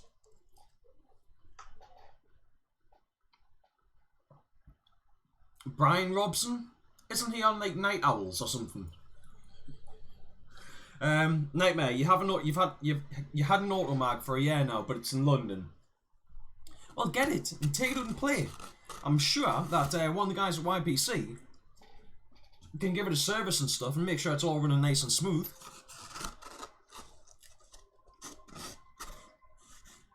But yeah, Richie, I'm pretty sure that that Brian Robson is actually the guy that does Night Owls on BBC Newcastle.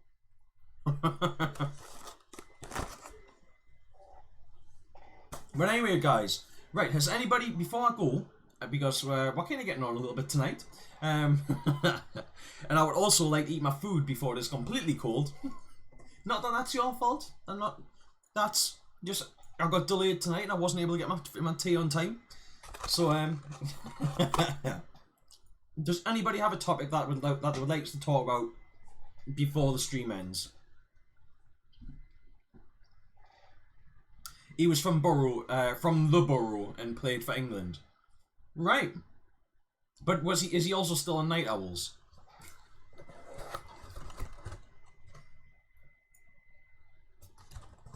They're both from around here. Sir Bobby Robson and Bobby Charlton. I knew it was Bobby something. But get myself an egg. Eggs for the win. You know what it is? I absolutely loved egg hoppers. And when I first started playing, I had an egg. I think it was like an Evolution 3, and it was an awesome hopper. And like I said earlier on in the stream, apart from the poor quality feed necks, you know, them being so back heavy that they had a habit of snapping when you did dives or anything. Apart from the feed necks, the battery doors, and the lids, they were an awesome hopper. They were great. Any info on the Woodland Masters and Mech Masters spat? Richie, you know what it is? I have no idea what is going on with that. I read through one of the posts, and I didn't understand. It just seemed. And now, granted, I only saw a handful of posts, and I'm not exactly wanting to name names, and I can't really call people childish and have people take it serious. But to me, the argument seemed childish, and it seemed like very sort of petty stuff, but I don't know what has led up to that. And it was, like I said, it was just a handful of screenshots, and it basically, the screenshots that I read seemed to boil down to, you can't afford to pay me. Yes, I can. No, you can't. Yes, I can. And that was it. Now, as I said, I don't know what more context there was to that, so I don't really want to talk about it much more than that. But I don't really want to. I want to spread positivity in paintball. Now I know I have just commented on that, and it is a bit of a negative subject. But if I would prefer that, unless it is something that, now, and as I said again, I'll say it again, I don't know the full context of all of everything that was going on, everything that was said, but I think that stuff would have probably been better off just either dealt with offline, or if they just decided that they didn't want to talk to each other, you know, if they both think each other are arseholes, it should have been left offline. Now, I think that's where I'll leave it there, because I don't know enough to throw shit at anyone in this circumstance, and I don't really want to. Oh, nightmare. Next week we can talk Speedball versus Magfed. Well, if you want to broach that subject next week, then I'm more than happy to broach it. But it's, have you farted? Bloody hell, dog. And yes, I think that's one that it'd probably be better to leave to broach next week. Paul, Richie, at Richie Wong, it went the way of the great O-ring debate. Was there a great O-ring debate? Richie Twiz for the win. I'm not familiar with that one either. Albert, paintball politics is killing the game. It is. You know, it's. I understand if somebody is doing something. This is why I'm saying I don't know what the context is of the Mech Masters versus the Woodland Masters. I don't know what the context of the spat is. So, I don't want to comment on that much, but I do agree that if somebody is doing shady tactics or something like that, then yes, they need to be called out. If they're not called out for the shady tactics, then they'll continue performing shady tactics, which then is which is just bad for paintball. But if it's not dodgy and shady tactics that's screwing people over or anything like that, no, I'm not saying that this is the case with these two groups. I'm certainly not saying that. But if that isn't the case with them, if that is the case with one of them, then yes, the other one should be calling it out, or players should be calling it out. Yeah, okay. Those sort of things do need to be addressed. If it's just spat, if it's just I don't like you and you don't like me, then those guys should be keeping it offline. So I think we should probably try and leave that subject there, because I don't want to say too much, and like I said, I don't want to piss anyone off or anything like that, because I don't know enough about this issue to comment on it properly. So please take what I'm saying in regards to those things with a pinch of salt, because I don't know enough to give an informed rundown of what's happening.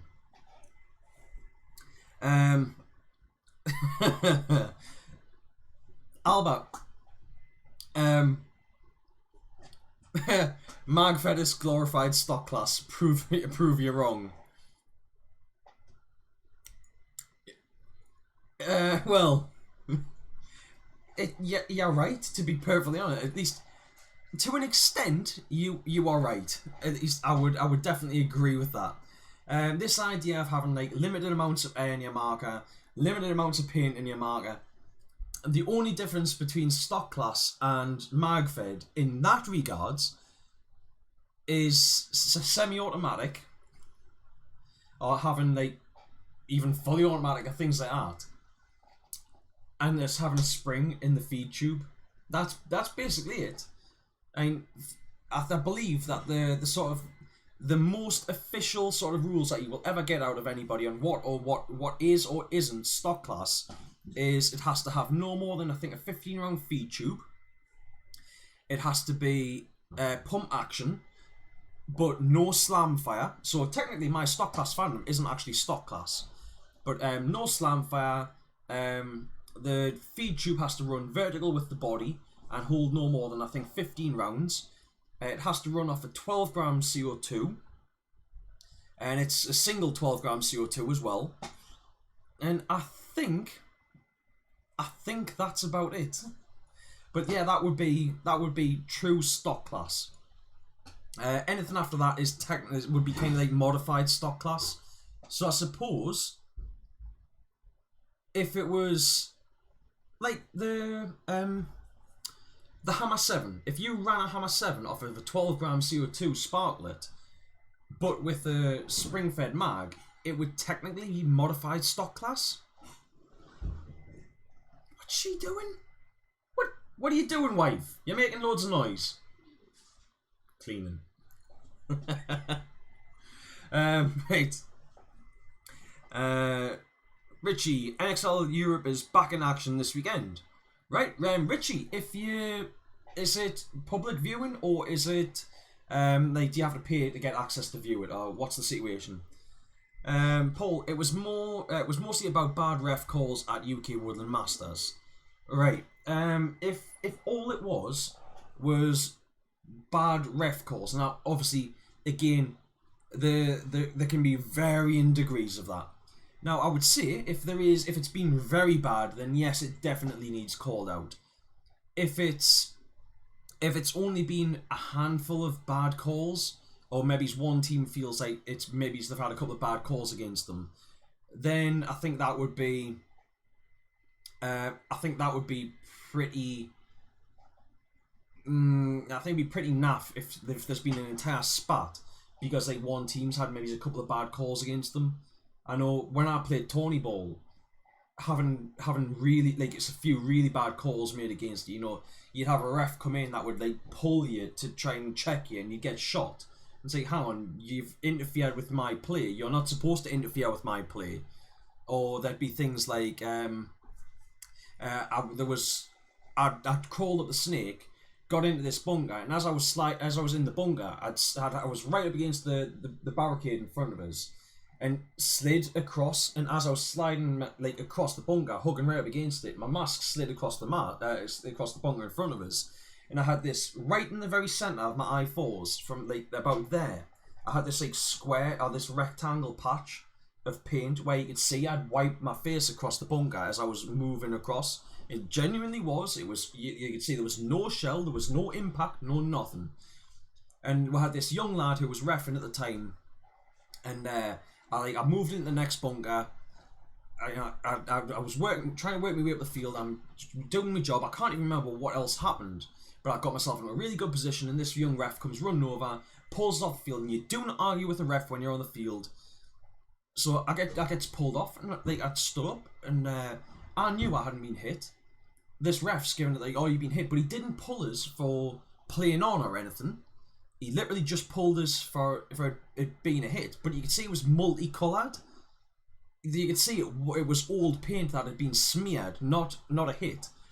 And as I walked off the field, and the head ref on the field, I think it was Eric at the time, which I think he's known as Dark Warrior on some of the forums. But yeah, so I'm pretty sure it was Eric that was reffing the field. I walked off. I was outside the netting. I was absolutely raging, and I walked up and I shoved my mask up against the netting. I went, Eric, what the fuck? And it was he'd said, you know, like. It was something along the lines of, yeah, I know that was you know it wasn't a hit, and so I'll be having a word with the ref, and it's like that was it, that was the end of it, that was where I left it. It was a bad call. Now I don't know if that ref ever made one of those calls again. Probably did. Making a bad call is easy enough, but if it's been something like that, I think it's probably, well, it's been petty for to call it out. If it's been really, really bad calls, consistently bad calls, then yes, it probably should have been called out. Albert, my face there was that when you're saying about Magfed's modified stock class, well, basically just glorified stock class. Well, have you ever seen there's a guy called Stephen Crowder who he rocks up to like university campuses in America, and he'll sit down at a table and he'll put up a sign saying such and such is such and such, change my mind. I just had an idea if we're sitting at like Paint Fest with a pop-up table with a sign on the front saying with Magfed is glorified stock class, change my mind, just hanging on it, and just like debate people about is Magfed actually just modified stock, glorified stock class?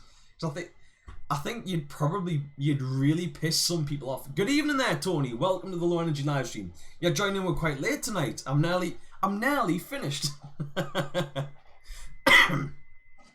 Nightmare, you have a Phantom Mag. When you say you have a Phantom Mag, can you be a bit more specific? I'm not familiar with that. Richie, no Go Sports, but maybe live streams on Faceache. Fair enough. Richie, Phantoms don't have mags. Well, yeah, that's it. CCI Phantoms don't have mags unless you've got something that's been custom modified. You put a mag kit on it. Well, it is possible if you've done like one of the 3D printed adapters or something, but I don't know. I suppose some people might be into it, but yeah. Albert, Magfed basically technology from 1998. I Tipman 98 blowback markers, so can that compete against a high-end tournament marker? Well, that's the thing, Albert. No. Are we really going to get into this debate now? It's time to end the stream.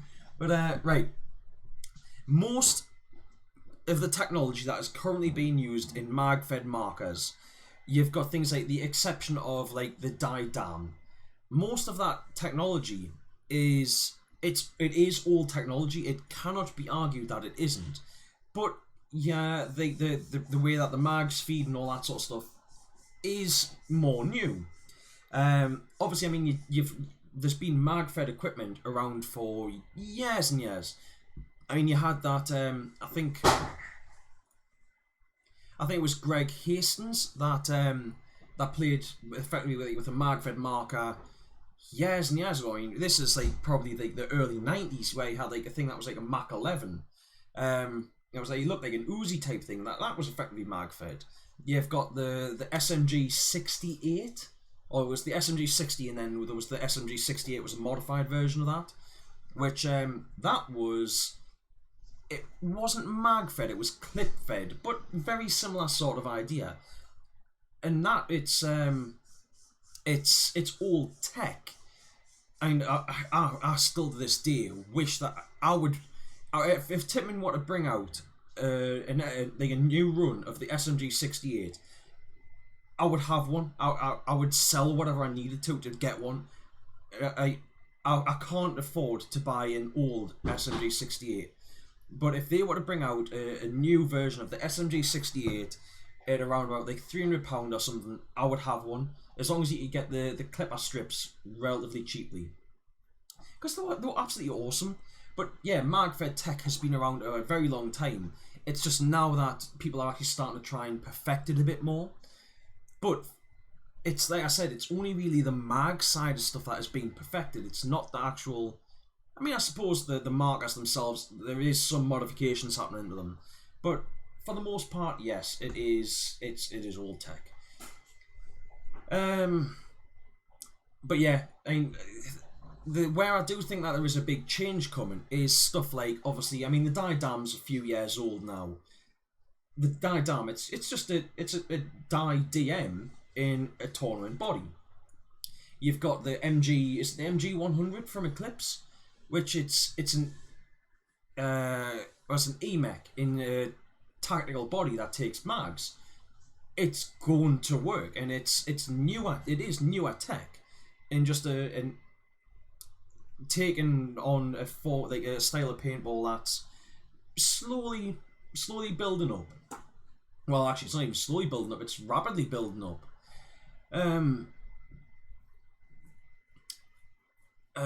But yeah, at the moment, like the high-end tournament markers, yeah, you can't, with the exception of the Diadam. The Diadam is the closest thing to like a really high-end MagFed. I think the MG 100 will be a closer run out of that though. Nightmare, you can buy a kit that puts a magwell where the feed tube is and takes TPX mags. Yeah, you can actually find, I think you can find plans online, so you can 3D print your own versions of those. Albert, and before I say yes, you know about the Diadam. Yeah, well, but there is people that might not necessarily know. Tony, you know, missed my last stream since you haven't seen last few since you saw us at North vs South. Well, that was it, man. It was really nice to meet you at North vs South. I know we didn't really get to speak off field, and we only really saw each other for a couple of I think it was a couple of minutes on field, but it was nice to get to meet you, man. I think it was when I was being a bit shouty when I met you, so, but yeah, it was good to meet you, man. It's nice to meet people in person. But yeah, I'll maybe see you again in another game, man. Maybe it's next time we can actually I can say hello to you off field when I'm not shouting at people and stuff. Hey, Albert, yes, that'd be mint. Think you'll do it just for shits and giggles, mate. I think we definitely should do it, and we should record it as well, and we should do it as like a full on like the Stephen Crowder sitting at a desk thing, trying to get people that could change their mind. Richie, isn't the conversion kit for the 98? Considering you do actually own several Phantoms, and if you wanted a mag, then you just stock class one of them. Oh, well, that's the thing, Richie. You can actually you can get the modification kit for the Tippmann 98, which does kind of make it look a bit like a Sten gun. And you stick the mag into the side of where the feed neck elbow is. But you can actually buy stock class conversion kits for the Phantom. Now, personally, I don't particularly like them, I don't know why anybody would want to spend the extra money to make a Phantom mag-fed. But if somebody wants to do it, then I certainly can't criticise them for doing it. It's just not really my kind of thing. But I do think it makes more sense to just run a Phantom stock class than it is to... And you can buy a handful of 10-round tubes for... Even if you say £1 a tube, which generally you're not going to pay that. And you just use those. It doesn't... It takes... It's longer to reload them. Unless you're practiced in it, you're probably not going to do your reloads as fast because you've got to tip it in. You've got to do the whole sort of... Unless you've got a vertical stick feed, if you've just got a normal horizontal stick feed that runs parallel with the body, then you've got to do the rock and cock sort of thing where you're tilting forward, pump back, drop around in the chamber, pump forward, barrel back up and continue playing. I know you know this, Richie, but I just don't see any point in using... I don't see why people can complain about somebody using a stock class Phantom in mag-fed games, other than that it breaks immersion. So, yeah.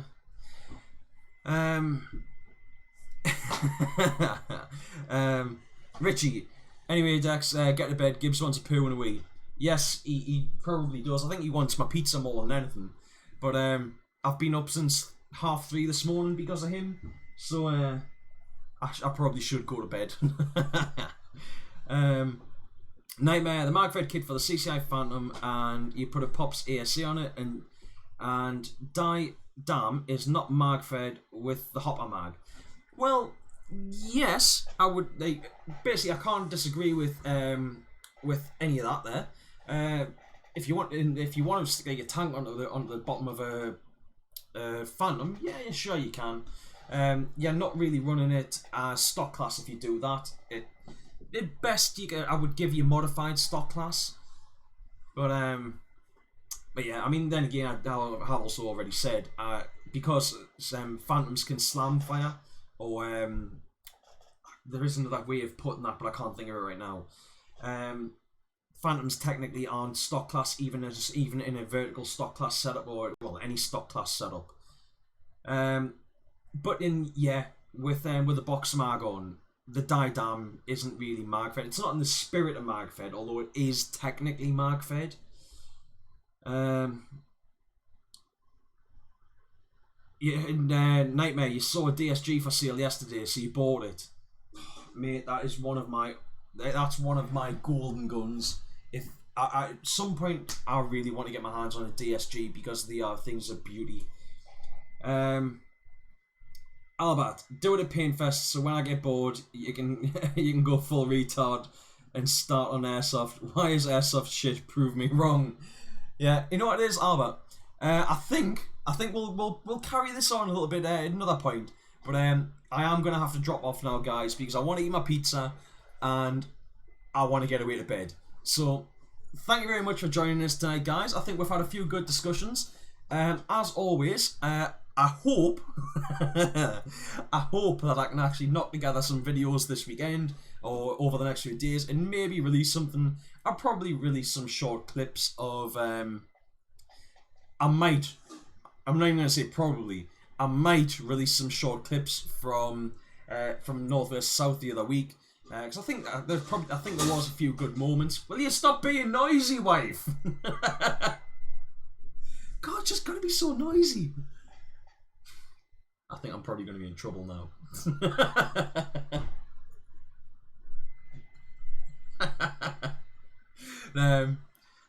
Yeah, so I think I'm pretty sure that there was a few good moments at North vs South that I should have gotten on camera. So I'll probably share those. Hopefully I'll share those. Also, I need to have a word with a couple of people this weekend. You know who you are, guys. And if he's still in the chat. And hopefully I'm going to see if I can do something this weekend. Now, it'll take some cooperation. It might work, it might not. I don't know. Planned on doing it last weekend, and I'm terrible at administration, so it never happened. But hopefully I can sort something out this weekend. So anyway, thank you very much, guys. I'll catch you all later. Again, thank you very much for joining us and having a bit of talk with us. And I shall see you all next time. I've lost my mouse again. That's great. Thank you. Goodbye.